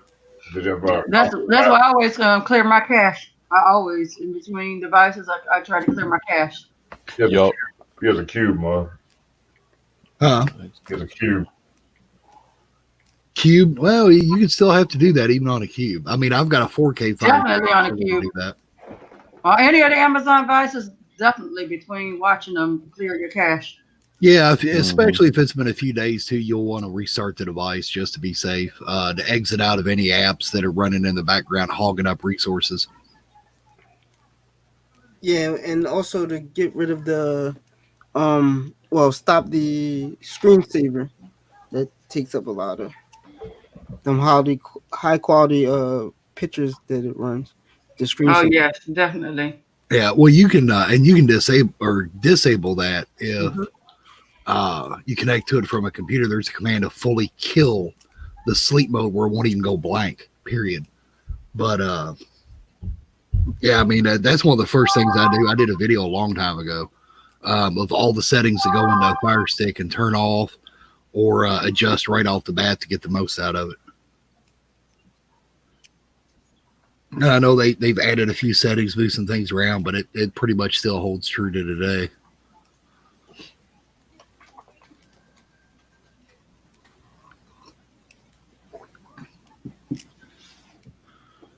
That's one of the reasons why I love the Fire Stick so much, is because as long as you can get them settings right, and once you get them right, you can do pretty much anything on them you can do with some of the higher end devices that are twice as much. Yeah. Well, let's face it, for $50 you can't go wrong when you can do just about any app on them. Yeah, you ain't never lied about that.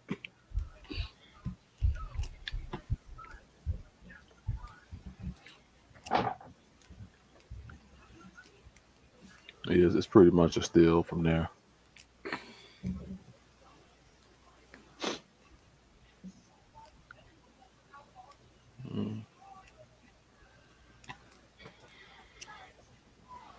I still think $200 is a hell of a lot, though, Mark, every month. Oh, it is. I'll admit. So you don't have anything local at all, huh? No, mine's remote. Well, no, I mean that. Well, yeah, it makes sense. I mean, because if you're just doing a seed box route, once you run out, you got to get another seed box or upgrade. So I got two daddies that total 80 terabyte right there. So yeah, It's gonna be a minute. mm-hmm. no, one of them's about half or more full. Wow. Wait, so Actually, both of them are probably about half full or so by now. I haven't checked them here this week. I use one for movies and 4K, and then I use one for TV. okay, yeah. So, do you put any TV shows in? What's the highest you can put TV show in? 4K as well? Or? No, TV shows I stick to 1080 if I can get it in 1080. Otherwise, I get whatever's available. Movies, I try 1080 as much as possible, and then 4K that's under 30 gig, I'll go ahead and get it. Yeah, because when you get 4K, you gotta have that space. Yeah. Those 4Ks, man. But they look so good once you like see the whole picture and all that. Yeah. But you do have to have the extra bells and whistles like the TV, things of that nature. Yeah, see, that's why I haven't done it yet, but I'm gonna save up and do it. Get the Plex Pass, because then on the C box I'm using for the server, like I said, it has the GPU acceleration for the transcoding and all. Right. I'm gonna try it because you can enable hardware encoding, which that seed box will give. But after doing research on it, the software encoding is actually a better quality than the hardware encoding. So while the hardware encoding is better on the CPU, especially if you're on the seed box with shared services, the software encoding is actually better quality. So you just have to look at what you're getting to see what the trade-off is, to see if it's worth the Plex Pass and enabling hardware encoding, or if it lowers the quality too much. And like, if you always go with higher quality video, it's going to be fine. But if sometimes some of the video, like if you do a lot of old shows, you're probably going to notice a loss of quality with the hardware encoding. Okay. Well, okay, like you say, you were saving so you're saving because you want the year Plex Pass. I mean, the lifetime. Yeah. Although I may test it before then with a 1 month. Because it's $5 a month for us a month. Just to test it out. But see, I have a lot of older shows on mine, so that's why I'm kind of iffy on making use of the GPU acceleration. Yeah. Only reason why I have Plex Pass is because of that music app. Yeah, I mean, don't get me wrong. It's most of my stuff I played original quality anyway. But some family and friends I've shared it with and everything, they may use the transcoding more. And I don't want to drop the quality too much if that happens. If they decide if the hardware encoding is going to do that. But I just got to do some testing on it, see if it's worth pulling the trigger for it. I mean, I do pay a little bit more for that seed box. It's like $30 some odd a month, 31, something like that, for the GPU accelerated encoding. But that's also for CPU. Good morning, Aaron. Good morning, baby. I get, what is it? I think about 80 megasecond between it and my dedicated server, so I should have plenty of bandwidth, since I've only got to share it with friends and family. Right. Yup. Yeah, because I know the more you share it with, the more it does pull on your internet and stuff. The more people you share it with, so make sure you have some very good internet if you're going to share it with a lot of people. Oh, definitely. Yeah. That's why Butler, you join the team, man. You got good internet, man. You got good internet, so you be perfect. It's another option besides coding. Yeah, we'll help you test your Plex. I think Mr. Butler must have walked away. Yeah, he's probably getting something to eat. And I think he posted his breakfast this morning. I think that's what Nora said. You are, yeah. So that doesn't mean you're not getting something else to eat. Oh, you're right. You're right. I guess so. Because I know I just finished eating. So maybe, I don't know. But seedbox is the way to go. It seems like, because I like the whole integration to the cloud. Then these one-click installs, I'm loving that. The nice thing is, that the rclone upload script I sent to technology, you can even set it up on a Windows machine, aka at your home, to download daily that way to your home setup, and use a seedbox. There you go, Jeff. Oh my God. Yo, this. Good morning, Russell. I'm like, hey, we about to have a field day with this one, King. Because see that upload script, you put it on your seed box even, and you can set up not a mount, but just you just set up a rclone config entry for your home server, or you set it up on your home PC and run it, and just set up a task scheduler entry for it to run like once a day or something at night. And that way it connects and copies down to your home server. That way you can sync torrented items back to your home PC from there. So, yeah. Hey, Ma, how would you put all that into, like, because I'm using Putty. How would you, because you sent me the script, but you just input it like you would put a regular command in, right? Yeah. Okay. Yeah, if you follow that script on Ultra Seedbox, or I'm sorry, follow the KB they have on Ultra Seedbox for how to set up a service, rclone as a system D service, and just use this service file instead and configure it, then everything else is the same. Then once you get it on there, you can upload that restart script to any folder you want, and it's got instructions in the top of it how to set it to execute and all that stuff. Then you can run it and it'll launch the service for you, or relaunch it if you're having problems with it or make a change to it. Just by doing that rather than having to type in all the separate commands. Right. Okay. Hey, Jeffro. What's up, Jeffro? What's up? What's up? How y'all doing? I'm all for automation. Yeah, that. Hey, let's put it this way, Penn. I found out a way to, on my computer, using Python to execute all these commands on the remote seed box. I'll be. Oh my! Oh, yo. Right. That's why I got on here to ask mine some questions. Yes, again, exactly. He's gonna be picking it. You know his brain. He's about to be picking. Oh, there was at one time I had a script for a private tracker that would go through their entire movie collection and add them to transmission to download. Wow. Automation. Oh yeah, I could add finance. about 2,000 items to transmission and queue them up in a matter of minutes. Wow. It was nice. Game changer. We got a lot of work to do. Game changer. Yeah, it let me build the initial collection up quick. Mm-hmm. And I was doing that through Radar with the list function, and I thought that was fast. Oh yeah. I've used the list function as well when I was building. I had a seasonal Plex. Well, I still got the files. I just have. I'm just going to mix it in with my single Plex server now, into the regular libraries. But I set up a seasonal that was all the holidays. That was, Labor Day, Father's Day, all that stuff is separate libraries. So all the movies were themed to the holiday. Right. And I use lists to populate all those. Oh, that's nice. Hey, Sharon, you see what they said about the first gen Fire Cube? Russell. Where is? Let me see. Russell died. Oh, you said Russell? Mm-hmm. Yeah. You had a question.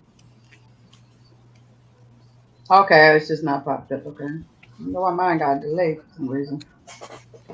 Okay, there goes his question. Oh, wait a minute.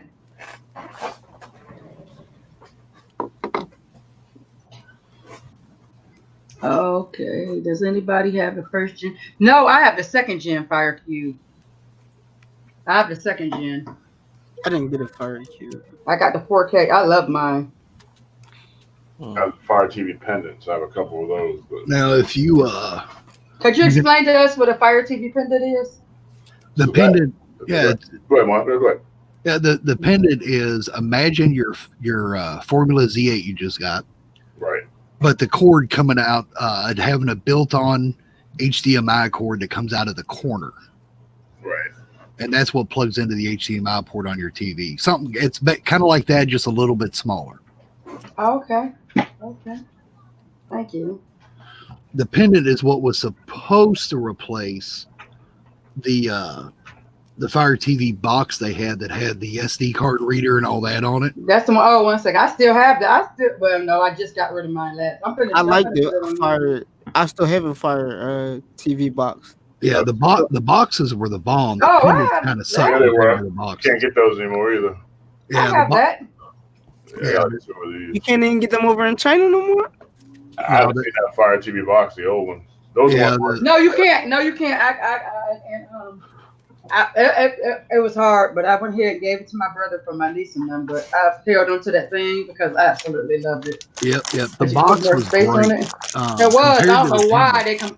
I don't know why they can replace that box. I guess because of people like us. I don't know. Well, people like us is what drive 90% of their sales, probably. Exactly. Well, so that's why. In they all should've kept it. honesty, I would say probably at least 70%. Yes, I agree. Yeah, all this free advertising. Why would he lose his apps though when he unplugs it? It sounds to me like he needs to do a full factory reset and then set it back up. Yes. Yep. Because mine was acting up. I had to factory reset mine because it was acting up. Yep. It kept saying running out of space. And I kept going to ES File Explorer. I was going to the Stop Forest and they're clearing my caches, going everywhere. So Yep. I just factory reset it, made sure that I like Technology King was saying, I made sure I didn't have that screen going. I disabled that, everything. But and I have a nice size. I had a nice size SD card in there, 128. Yep. So yeah, the TV box, in my opinion, was their best device. They it was. I they loved used it. the pendant to try to replace it and take away all the bonus perks from it, just to cut down costs, and they ended up with a device that sucked. Exactly. Yeah, because they should have never replaced that. That was Yep. one of the best. That was their best one to me. I mean, I like my cube, but that was their best device. Yeah, and I'm speaking from experience. I've got a pendant, and just compared to the box, there is no comparison. They suck that bad. Mm-mm. That's like that. That's like from going to the shield to the tube. Kind of. Yeah. Yeah, I mean it. Yeah, the pendant is like Marcus Bell said. The pendant does run seemingly slower than because the they other devices. changed the processor. That's why. Yeah, I mean, I don't know why. I mean, I understand why they did it. They did it to try to cut costs, both overhead and for the end user. But they shouldn't have. I mean, If it works, they should have just left it what works. Yeah, their thing was they wanted to get out of the market of the full box like the Z8 and the shields and all. They give you everything. They were trying to move away from that. And again, as a business decision, I understand it, but as an end user, I absolutely hated the decision. Mm-hmm. Yes. But it does keep them in their own niche. So I know that. And when I went online, anytime I look at the cube, sticks, or anything, they always remember that I got that box. And they're like, "You want to trade this box in? We'll give you 40% off." Like, absolutely not. Yeah, Amazon's definitely trying to get those back so they can refurb them, probably. Mm-hmm. Probably. Yeah, because they told me to give me 40 every time I get ready to look at any devices. I always get that notification that comes up. If I trade that in, I get 40% off. You'd be like, well, that's nice. I don't want 40% off. Exactly. At least not for this. Thank you. Exactly. But they do the same thing with my Echo too. They will tell me if I buy something, my Echo will pop up too. I get 40% off if I trade my I got the first gen Echo. So they're forever trying to get that too.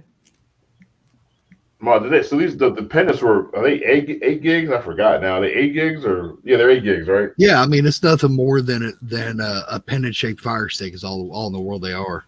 Got it.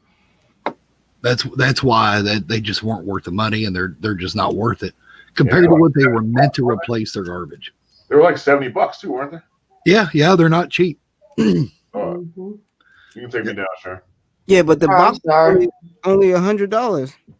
That's why I understand why they did that.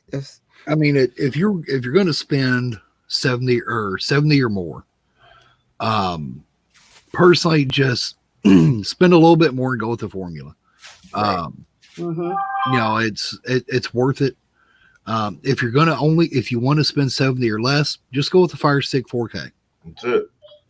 I mean, it's that simple. The 4Ks are simplistic. Are they as compatible with the apps as all the others? No, but the apps that do work on it and work on it flawless are above and beyond anyway. So you don't need to go that route. I know a lot of people install the mouse control, all that stuff, just because of a few certain apps. Personally, there's plenty available for it to where you don't need to do that. And then, of course, there's Kodi, there's the Apple TV Plus, there's Plex, there's just a ton of applications that are made for it that work just fine on it. So if you are going to go with an app, or if there's a certain one you prefer that on the Amazon Fire Stick, you have to have that mouse toggle, get you a K16 or a K8. Yep. Yeah, I refuse to use a mouse toggle. Yep. Mouse toggle make you want to throw your device out the window. Yep. But if you've got the K6 or I'm sorry, K16 or K8, you got a trackpad on it, so you got perfect control. Yeah. At that point, it makes it worth it. But the Firebox, the mouse toggle works perfectly for me. Yeah, it does on my 4K, but it's still annoying. But if you got a one of them keyboards with the trackpads, it works a lot better. Absolutely. Go right to it. Yeah, you're right. And a lot of the mouses are very affordable. So I mean, the wireless mouses are very affordable. Even if you have to get a keyboard, I mean that's even better. Even if you have to get a one of the mouses that you hook into your computer. Hey, K16 rocks. I'm just saying. Yeah, it does. I know. I love mine. And for $29.99 with the 3-year warranty, you can't beat it. Exactly. That's what I got. And that $29.99 includes the 3-year warranty. Correct. Mm-hmm. That thing just so damn big. That was the only thing that turned me off. You can't even hold that thing in your hand. Well, you don't got to hold it in your hand. It's you can program several devices with it, though. Yeah, that's my kick on it. That's why I like it, is because the fact I can use it in the bedroom, the living room, and downstairs with the setup on my work desk as well. And you can use it on your computer. Yep. If you got one of them, big screens, or one of your TVs turned into a monitor, that would be great to use that.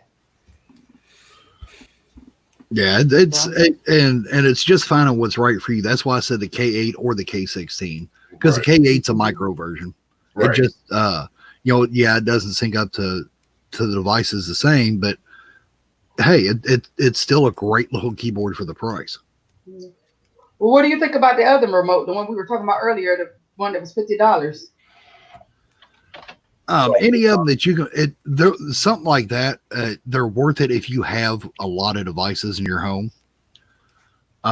For me, I have a lot of devices, not a lot of TVs. But you can use it on more than your TV, though. Yeah. But for me, I probably wouldn't use it.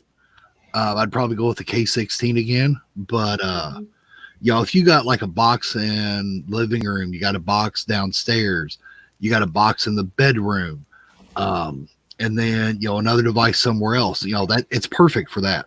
Like I said, if you got like 4 to 5 devices or more that you can control with it, something like that would be a perfect option. And it's a hell of a lot cheaper than a Logitech remote. Right.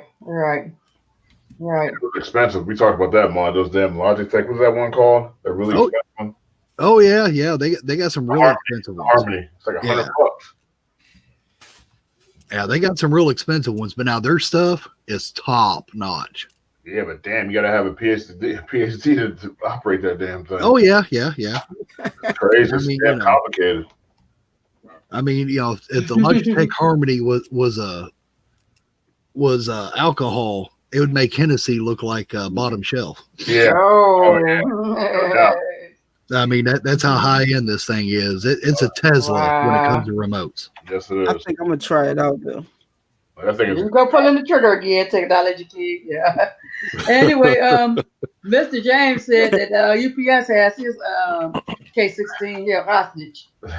We ordered it 2 weeks ago. Wow, I got mine like in a couple of days. If you ordered it 2 weeks ago, let's see, that was Prime, wasn't it?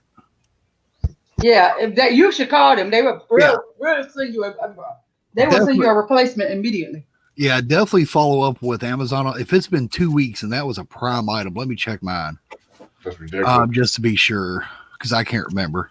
Yeah, because I know. Do you have Prime? I'm pretty sure you do. But do you have Prime? Yeah. That's a big difference. It was Prime. So if you have Prime, call or chat Amazon. No, you can't call them unless they decide to come in the office within the last. No, you can get a call. You go down to the bottom of the web page. Mm-hmm. And you choose. There's in the medium blue.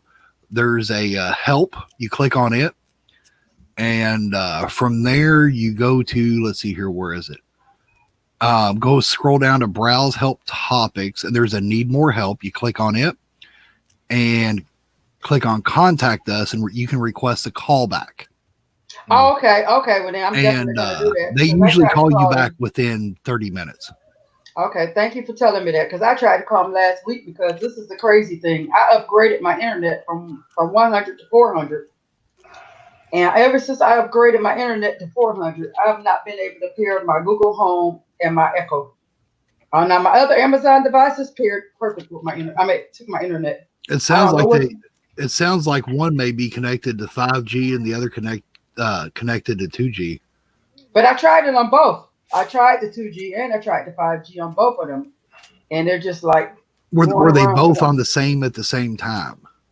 No, first I tried to do my Google Home and it wouldn't work. I got on home and went to setting up and Make sure your Home and Echo were both on 2.4. okay. You mean on 5G? Well, either one. 2.4. Okay, 2.4. Okay. Yeah, they have to be on the same one. Oh, okay. Some routers that won't allow the cross communication between the two internally. Mm-hmm. So your best bet is to just go ahead and make sure they're both on the same wireless band, either 2.4 or 5. And after you do that, then try to get them to communicate. Yeah, because those are the only two they wouldn't do. Both of my Echo Homes did great. My Cube did great. The Fire TV before I gave it to my brother, it changed over. Those are the only two devices that didn't change over. Yeah, I'd make sure they're both on 2.4 and then try to get them to communicate. Oh, okay, I definitely will try that. Thank you.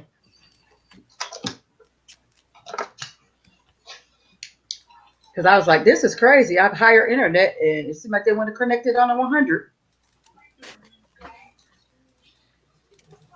Hey, wait, quick question. Jeff, are you still in here? Yeah, I'm still in here. Yeah, because I noticed you had some questions. That's why you jumped on. I just want to make sure you got your questions answered. Yeah, I wanted to ask mine about your seed box. Where do you send it for storage, or you just have multiple seed boxes? I've got with my setup, I've got them sent to a dedicated server. It basically downloads it, and then Sonar and Radar move it to the mounted storage space that's on the remote server. So you find that better than having doing the Google Unlimited, right? It works for me with the Google G Suite. It's just for me. There's too many possibilities that could go wrong. For example, either DMCA or Google saying, "Hey, we noticed you're getting a lot of excessive bandwidth usage on this, and we reviewed your content. We're shutting you down. We're closing your account or removing the content, and then losing that." So, I mean, there's always that risk, no matter what, unless it's stored local. But for me, it just works better this way. More ease of mind. Okay. I'm willing to pay a little bit more for peace of mind. Right. And you mind giving the prices on it, or you don't? Well, it just depends on the servers you go with. I mean, on the seedboxes, you're looking anywhere between 18 and 21 or 31 for a small storage, because since you're not utilizing it for storage. And using it mainly for downloading the content and then moving it to your storage. And that goes for G Drive and all, just like with Pen and Technology King. And then you're looking at on dedicateds, just depending on the service you go with, what works best for you, anywhere from about 80 up, depending on the amount of space. There's a few out there. But if you look into something like that, there's a lot of research you have to go into, because some dedicated companies use old equipment for the server. Some use new. Obviously, you want the ones with new. There's an additional cost for hardware RAID versus software RAID, which runs better than software. They charge for it. So there's a lot of things you got to look into when you're looking for it. And honestly, with the dedicated, you'll end up shopping for ages. Mm-hmm. So you gotta get the one that fits best for your home. Yeah. Yeah.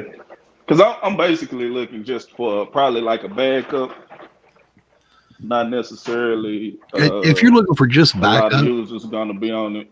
I mean, if you're looking for just backup, G Suite's probably going to be the best option. If you're not going to be streaming directly from it, G Suite's definitely the best option for backup. And it's only $12 a month for unlimited. And can you encrypt your G Suite? Can you encrypt the stuff that's on there? I'm sure you could if you wanted to. Yeah. And maybe not natively, but there's always ways to do anything. It's a software called it's stable bit drive pool, and if you run it through that, once you mount it, it encrypts everything automatically. Oh, nice. I'm gonna put it in the chat.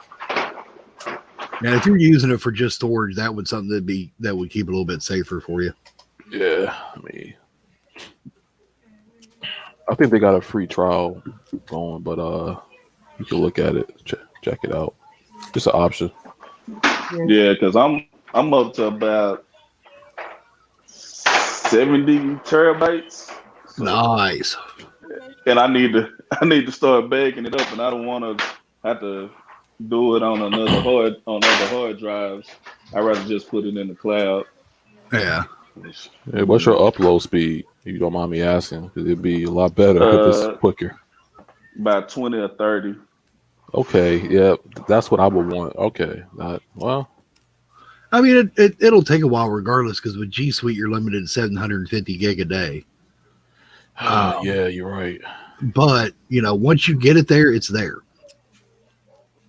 I mean, yeah, she did say that it was 750 gig a day. She did say that. I think I remember that. Remember I was telling you, Pen? Yeah, I think website it say 1 terabyte now.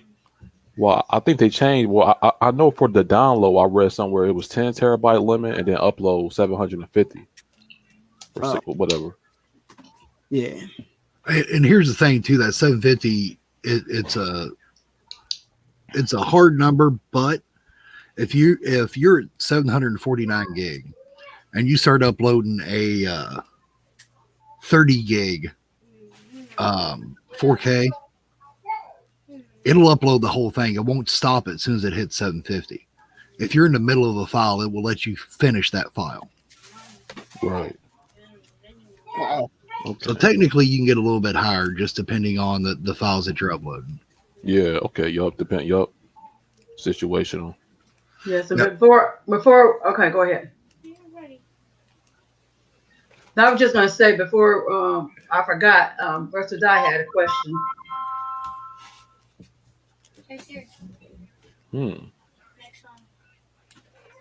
You can use TeamViewer Quick Support, but you can't interact with it. They only allow you to let the end user see where you're putting the pointer and clicking. It doesn't actually interact with it.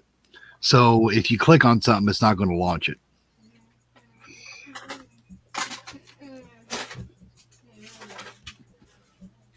And once again, what is this website for again, Pen?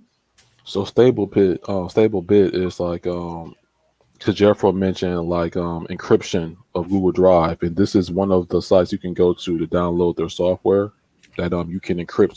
So you can mount the drive, whatever the case may be, and then you can encrypt the traffic uploaded on the server. Okay. There's also different ways. I've been researching something called Google File Stream. It's that way. Then it's the stable bit way. It's the R clone way. All that. So it's a lot of stuff.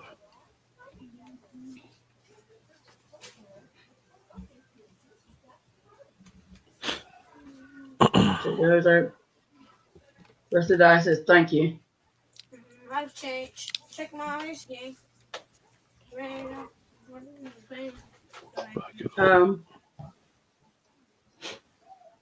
Yeah, there's so there's different ways to go about it and stuff. And as you see, once you get go automated or go cloud based, there's a lot of different ways you could do within the cloud base.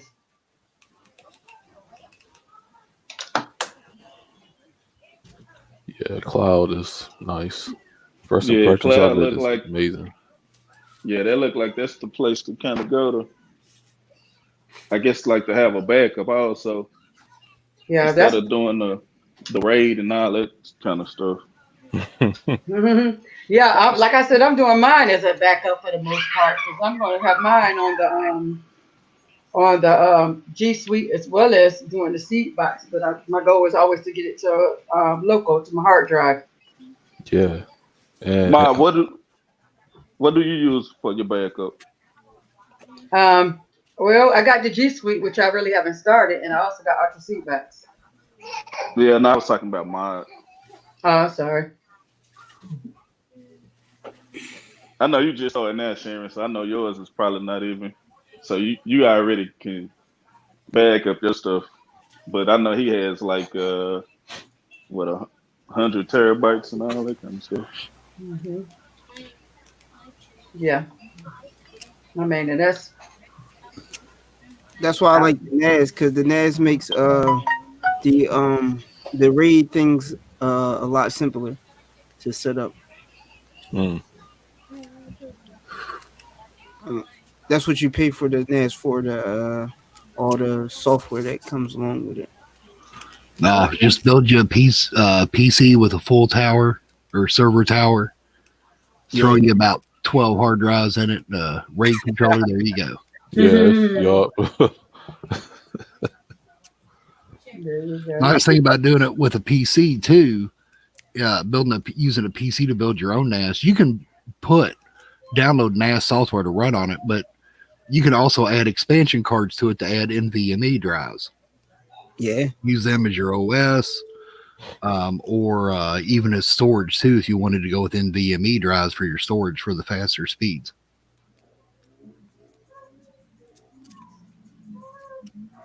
Wow. I mean, there's all kinds of possibilities. Yes. So, About streaming, right? There's all kinds of options. Oh yeah, Yeah. just like you can even do a Raspberry Pi to Yeah. build an NAS. yes, yes. We were Yup. talking about that the other day, the Raspberry Pis. Yeah, I like Raspberry Pi. Yeah, especially after I showed you that one hardware. Oh yeah. Oh I yeah. like the site you gave us too for the ROMs too. Oh yeah. Yeah, as far as showing the top ones. Yeah, that's a beautiful site. Oh yeah, I let you see what all you can do with it. I mean, it's unlimited what you can do with them, really. That's nice. That's nice. Then get you a Jeffrey, K16 and sync with it. There you go. there you go. That Yup. K16.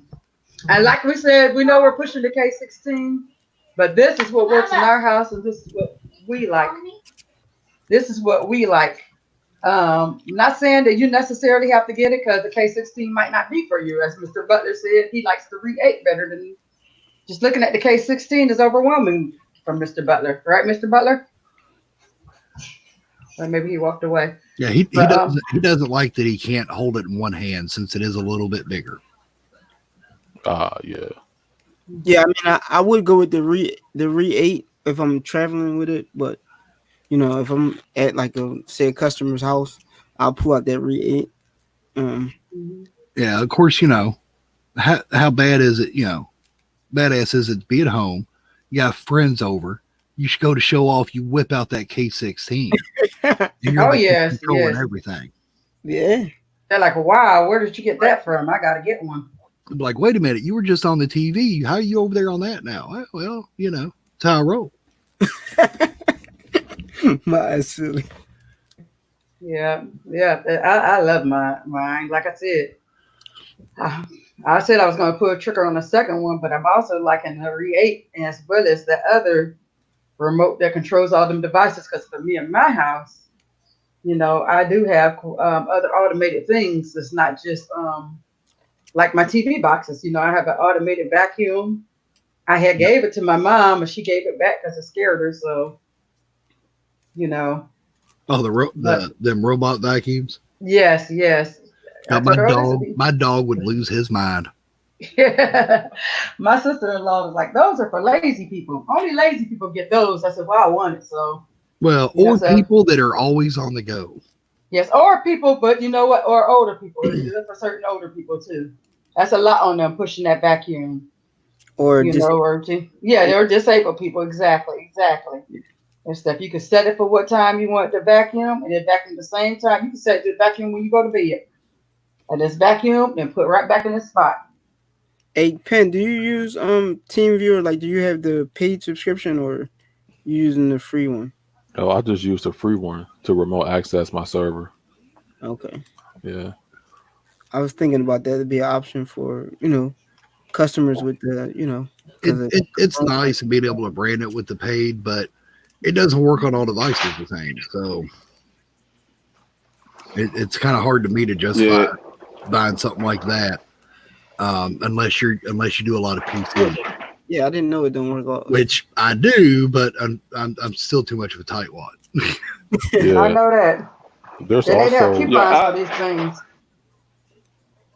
I put it on my customers' Fire Sticks when I when I program them, just to save me a little trouble Yeah, when they when I have a first problem. started out, I did, but I ended up just getting away from it. I'm like, you know what, guys?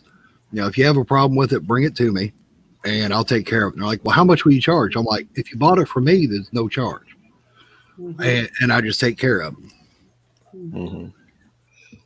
Same with reloading them. If they had me load that device, I'll reload it, reset it, reload it, the whole 9 yards for them for free. So, Ma, let me ask you a question since you said that. How many times will you do that? Because some customers, they come back and I've had a few customers just keep coming back, because they kept screwing it up. So I got them to upgrade to a different device for a fee. And then exactly. Yeah, like you were saying before, that you probably take to your customer's house, you'll probably go ahead and use the Re8. I just use my phone. If I'm at a customer's house and I want to get it done quick, I'm not gonna lie, I just use C-Display. I just use C-Display. Or if it's an Amazon device, I use apps to Fire, because it's much quicker.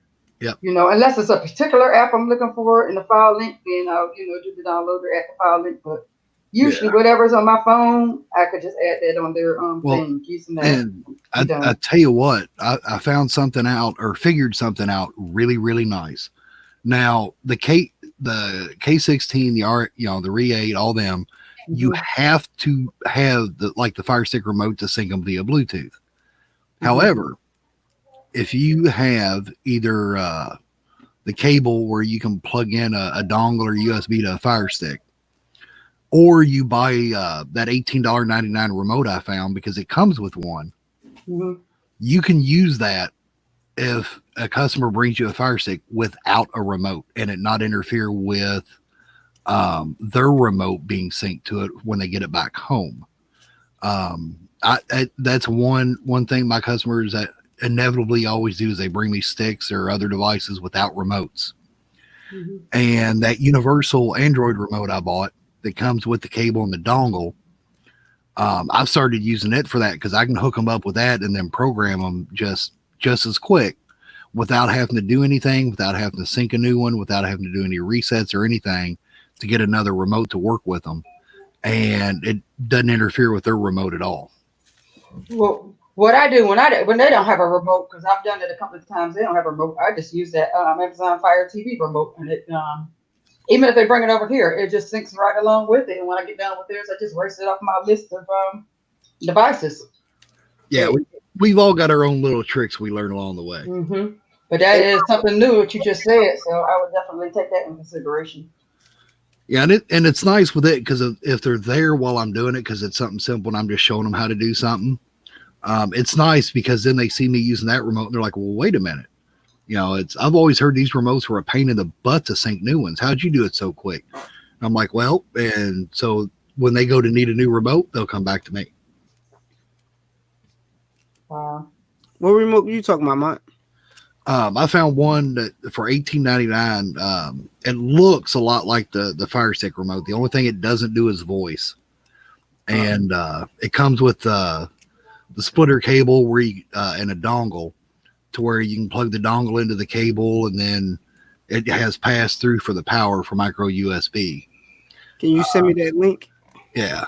And then you can use it on an Android TV box, such as a Shield or an Amazon Fire Stick. So you never tried it on a Formula yet? No, I haven't tried it on that. However, if it works on my Shield, I'm pretty sure it'll work on the Formula. So I'm pretty sure too, because the Mi Box, all of them are similar. Yep. And stuff. Now, you don't have the dang, I forgot the name of that. The one that just came out. They had the one that came out right after the TiVo. The Buzz. The Buzz, yeah. You don't have the Buzz TV sticker box, do you? No, I don't. Okay, because I was going to ask you what's the comparisons. Which one you think will be the? Nope, You know, too I much. don't Like I have them said, either. if Exactly. you're spending 70 or more, just go with the formula. If you're spending more than a formula, go with the shield. And if you're spending under 100, just go with a 4K Fire Stick. Mm-hmm. Yeah, that's options for you. There were that way. There's the option for everybody that can afford it. Yep. It covers And everybody. let's face it, you can get a 4K Fire Stick on sale usually for what, 39 or 34.99. Mm-hmm. Mm-hmm. That's a heck of a lot cheaper than a bus stick. It sure is. Yes. Then if you already have Amazon Prime, well, then you got Prime Video right there without having to load the app. Right. Right. So there you go. I mean, I take it. I've had Prime, Amazon Prime for years, and also those of you where we talk about saving a little money, I always tell somebody if you're on some type of assistance, if you get any type of government anything, even if you just get Medicaid, because you're at age where you get Medicaid or you're Medicaid for disability or whatever, your Amazon Prime is only $6 a month. It's 5 or 6, I forgot which one, but it's Yeah. you can get that for that amount. So don't forget. Just don't think Yeah, about the regular price. Go ahead, Technology King. it's about $6.35 because I have people that Right. have done it that I watch Right. do it.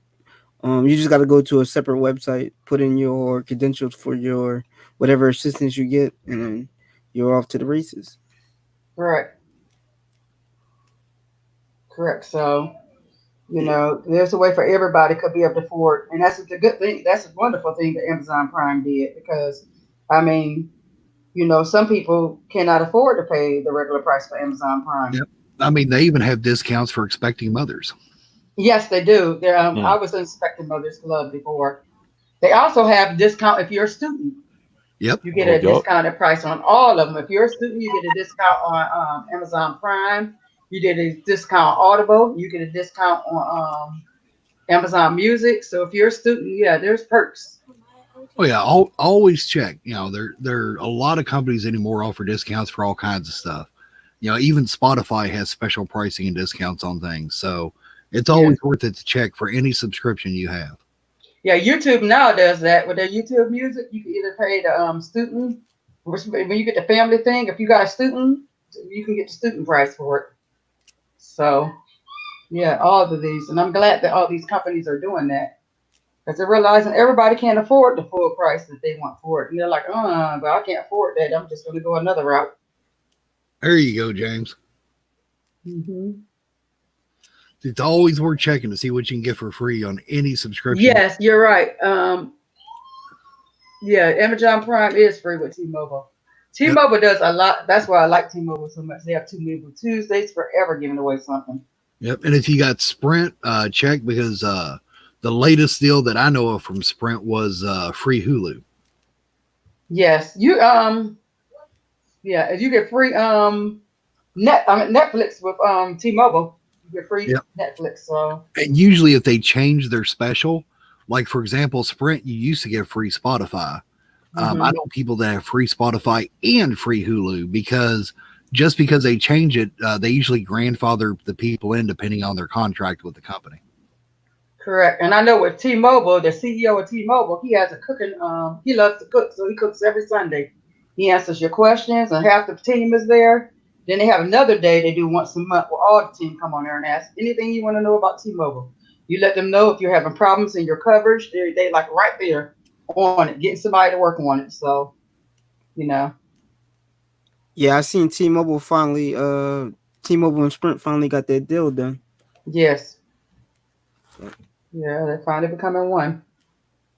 So now that makes T-Mobile one of the biggest conglomerates. Yeah. There she goes, breaking out the bigger words again. I'm sorry, bigger companies. Wow. Bigger company. Yes, they just long as they don't become a monopoly, long as they don't become one. I mean, coming where they bully the other companies because they're a bigger company. FCC's usually on that pretty quick. Yes, FCC. Yeah, I just hope one of the services like don't get worse. Like, I hope they keep everything, the signal nice and strong, so everybody get great service. Yeah, I had Sprint years ago, but like I said, I don't have T-Mobile, so they're basically about to be the same company. And like I said, you get a lot of perks with T-Mobile with me, So Yeah, I want that new phone. I want the new Samsung. Everybody keeps saying that. I keep telling everybody, go on Amazon and look up the Nokia 7.2 and Nokia 9. okay, I'm gonna write that down. Yeah, you have me doing a lot of writing this morning, Ma. I enjoy it. Nah, all right, I'm gonna look that up. Yeah, the Nokia 9 can compete, and they've got another phone that's coming out soon. I think it's 9.2. Because the 9 is like a year and a half old almost, and it still competes with all the new stuff coming out. And it's under 500 if you buy it outright. Oh man! Also, if you can get the unlocked versions, I like getting it. If I'm going to buy a phone, that's the nice thing about the Nokias on Amazon; they're all unlocked. Exactly. I mean, you can take it to any company you want, or you don't have to take it to a company. Use You said there's Nokia 7.2 and the 9. Yeah, the 9. Both of them come with Android 9.0. All Nokia's phones on Amazon are unlocked. For example, the Nokia 9 PureView that's 128 gig is, how much is that? Oh man, that remote is they got used ones and new ones, so they give you you got options there. But if you're someone that takes a lot of pictures or video with your phone, Nokia is the only option for you. Wow. Because their cameras on their phones are as good as a lot of camera setups that you can buy. Wow. Well, also, if you're like for the Nokia, since it's unlocked, and if you're balling on a budget, you can go to Mint Mobile, places like that. And if you got an old Sprint phone that you're not using anymore, you can go to Mint Mobile and use Mint Mobile for next to nothing. So there's a lot of options out there. Oh, definitely.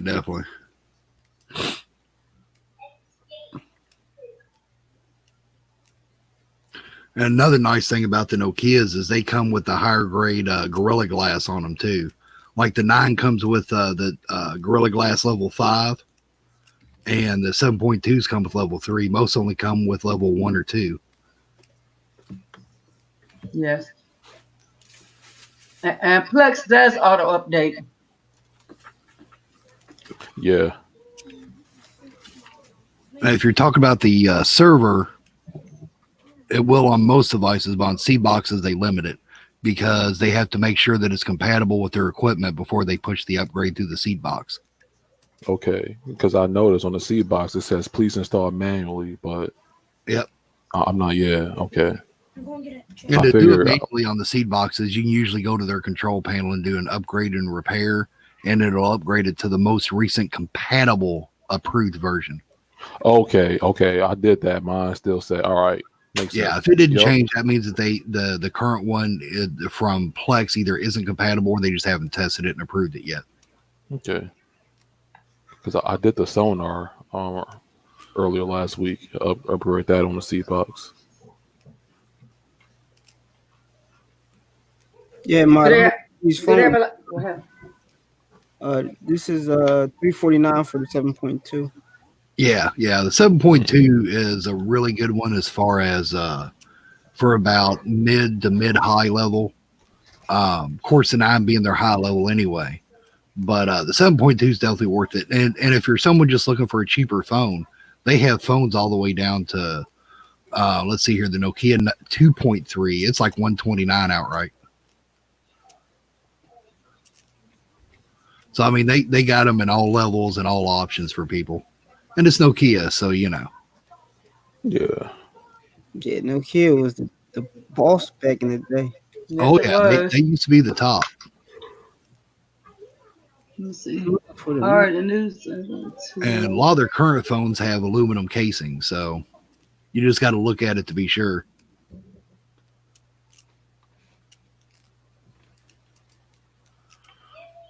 But Okay, you know, like I was talking about, if you're looking for, you know, if you're someone that does a lot of pictures or a lot of video with your camera, the 7.2 comes with a 48, 8, 5, an array that's 48 megapixel, 8 megapixel, and 5 megapixel, all on the back camera, and then a 20 megapixel front facing camera, which most are 8 to 13 on the front.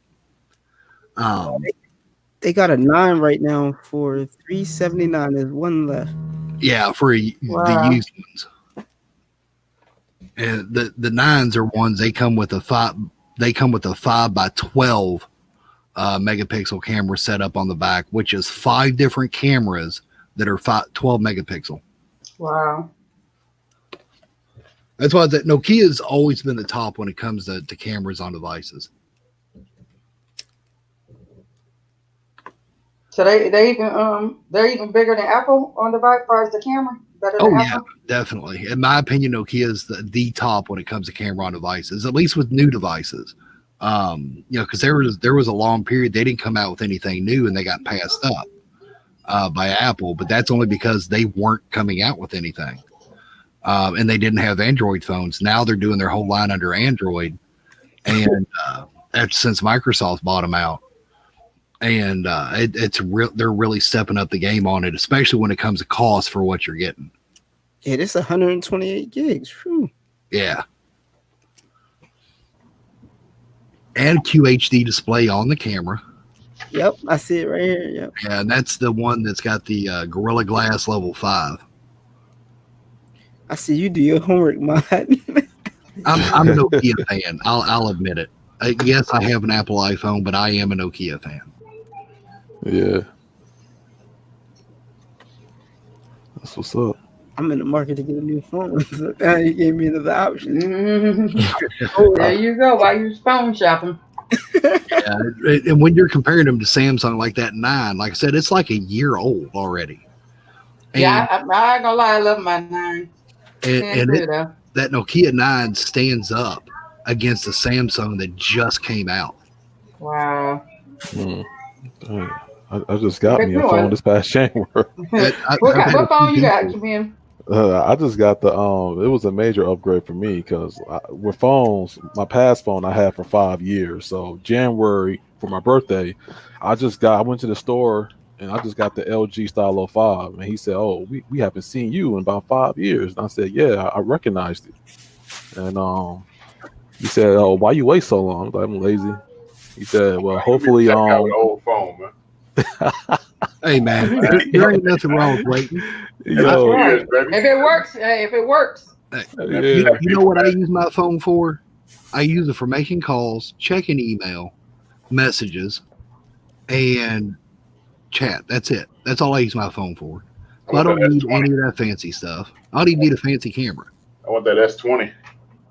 I tell you what, the S20 is a step up to the Nokia 9, but the S20 is new. The Nokia 9 is a year old. So the next Nokia phone that comes out, it's going to be even better. Yeah. And it's going to be a lot cheaper. Or at least they have like a 118 megapixel camera or something on the S20. Something crazy, right? S20, I don't know. I'd have to look it up. I think it shoots like 4K video and those all kind of crazy stuff. YouTube video on it. Yeah, it does shoot 4K. Wow. Yeah, so does the Nokia phones are shooting 4K too, but it's not cheap. It's like $1,300 or $1,500 too, I think. Yeah, the S20 low level entry 128 gig. They're 800. And then let's see here. Let's scroll on down. 6.2 inches. They gotta get that 0.2 in there. Oh yeah.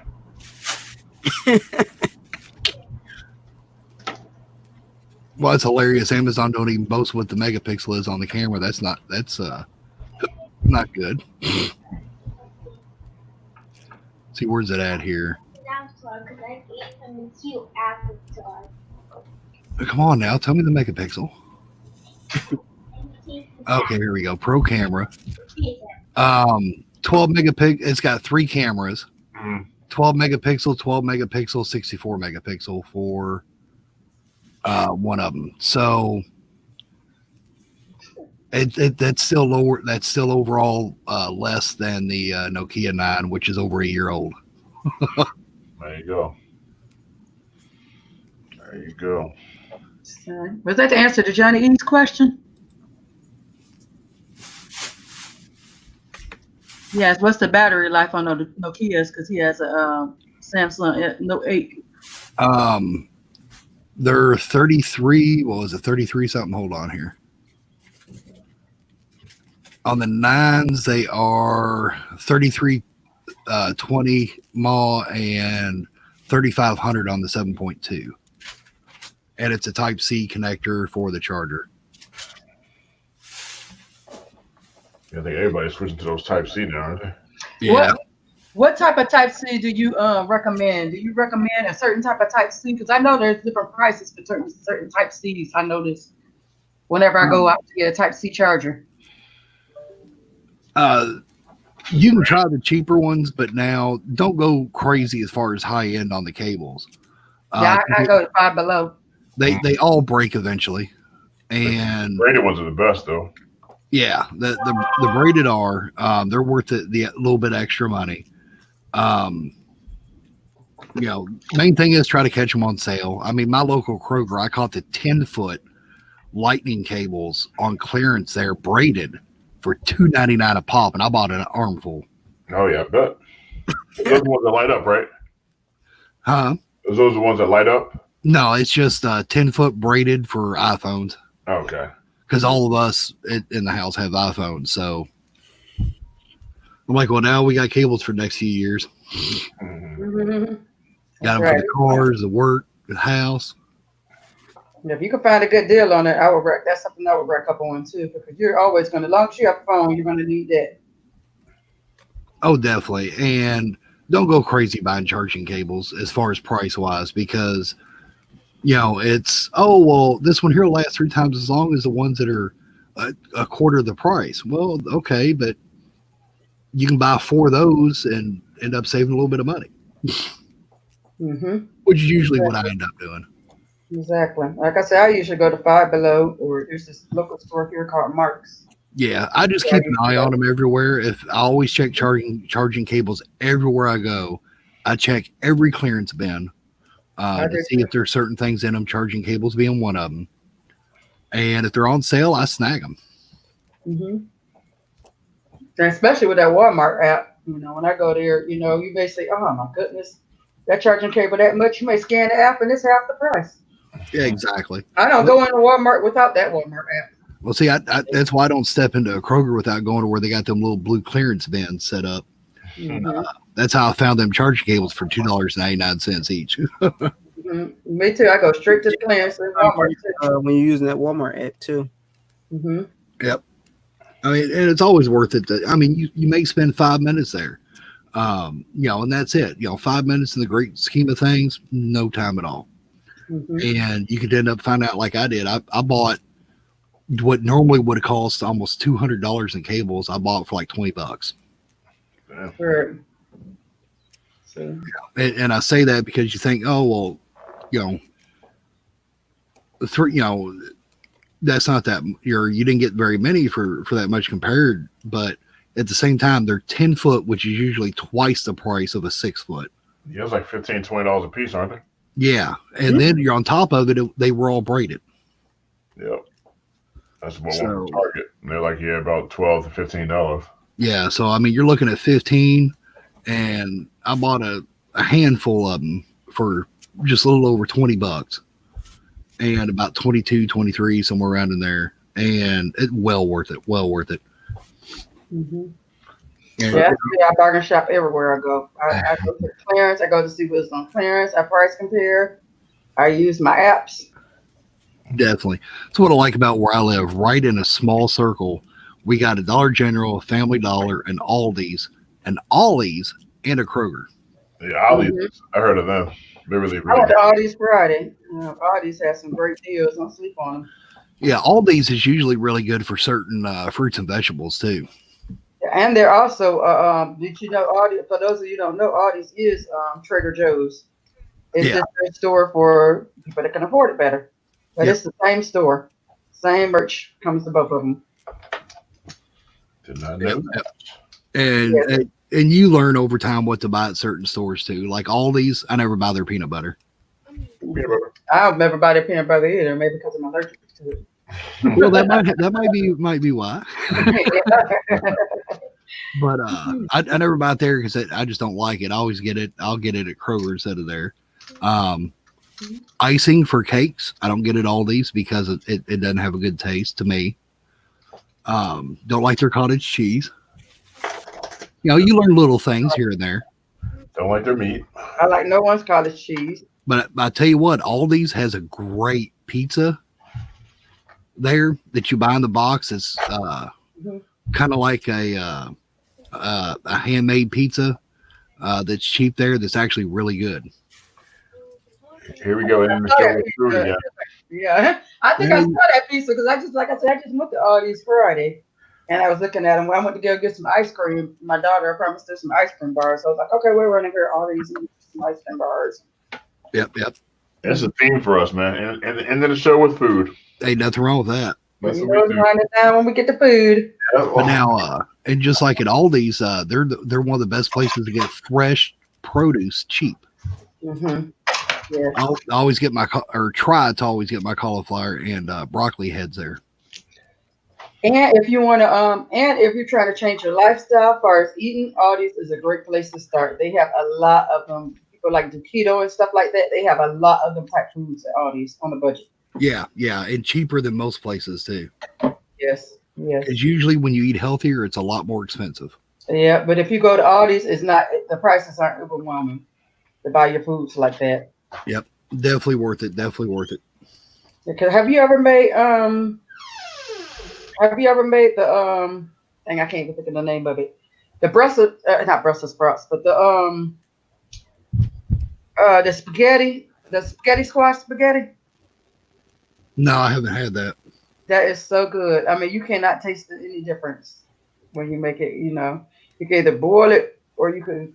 I put it in a crock pot for a couple of hours, make it get all soft, and then cut it up, and then rake the noodles out of there. You know, you got to separate it from the seeds, and then you make the rest of the spaghetti the way you regularly make spaghetti. And especially if you want to get children eating vegetables, you know, like sneaky foods, that's a great way to do it.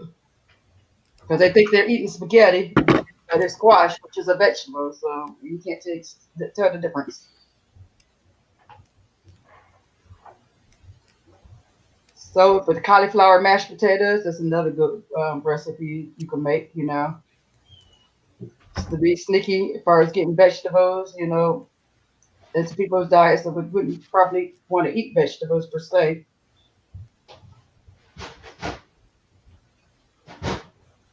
So there's a lot of options. All right, guys, I'm about to get off here and get ready for work. Yeah, we're about to wind down as well. We're going to get ready to. With that being said, we'll let you say your goodbyes because we're going to go ahead and About that shit, man. wind it down. About that thing I was telling you about. All right, appreciate everybody tuning in this morning and getting hungry with us here at the end of the show. And we'll catch y'all on the next one, hopefully. All right. Thank you for blessing our panel once again. Taking my shit back. My bill's gonna be like $85 a month. So you're gonna be Okay. Technology King. I just want to say thanks for coming out to support MS7 and everybody on the panel. Y'all have a great rest of the day. Be safe and happy streaming. Yes. Oh, yes, the cauliflower rice is good as well. Mr. Butler. I guess Mr. Butler's still talking. Yeah. Thanks everybody for coming out to the morning show, supporting the Queen, Secret Sharon, and like, comment, subscribe, hit the bell notification. And until next time, peace out. Peace out. Let's try him one more time. Mr. Butler. Mr. Butler. Okay. I'm here. Okay. Go ahead. Hello? Yeah. I'd like Okay, go to ahead. thank everybody for coming out. Appreciate the support today. Thank you for supporting MS7, and we'll see you guys on the next one. Yes, I'd like to thank everybody for coming out. I'd like to thank you for coming this morning. Could have been anywhere else, but you chose to be here, and I really do appreciate it. And if you haven't got a chance to, please press that like button on the way out. You hit that bell icon. Make sure you press all so you get all my notifications.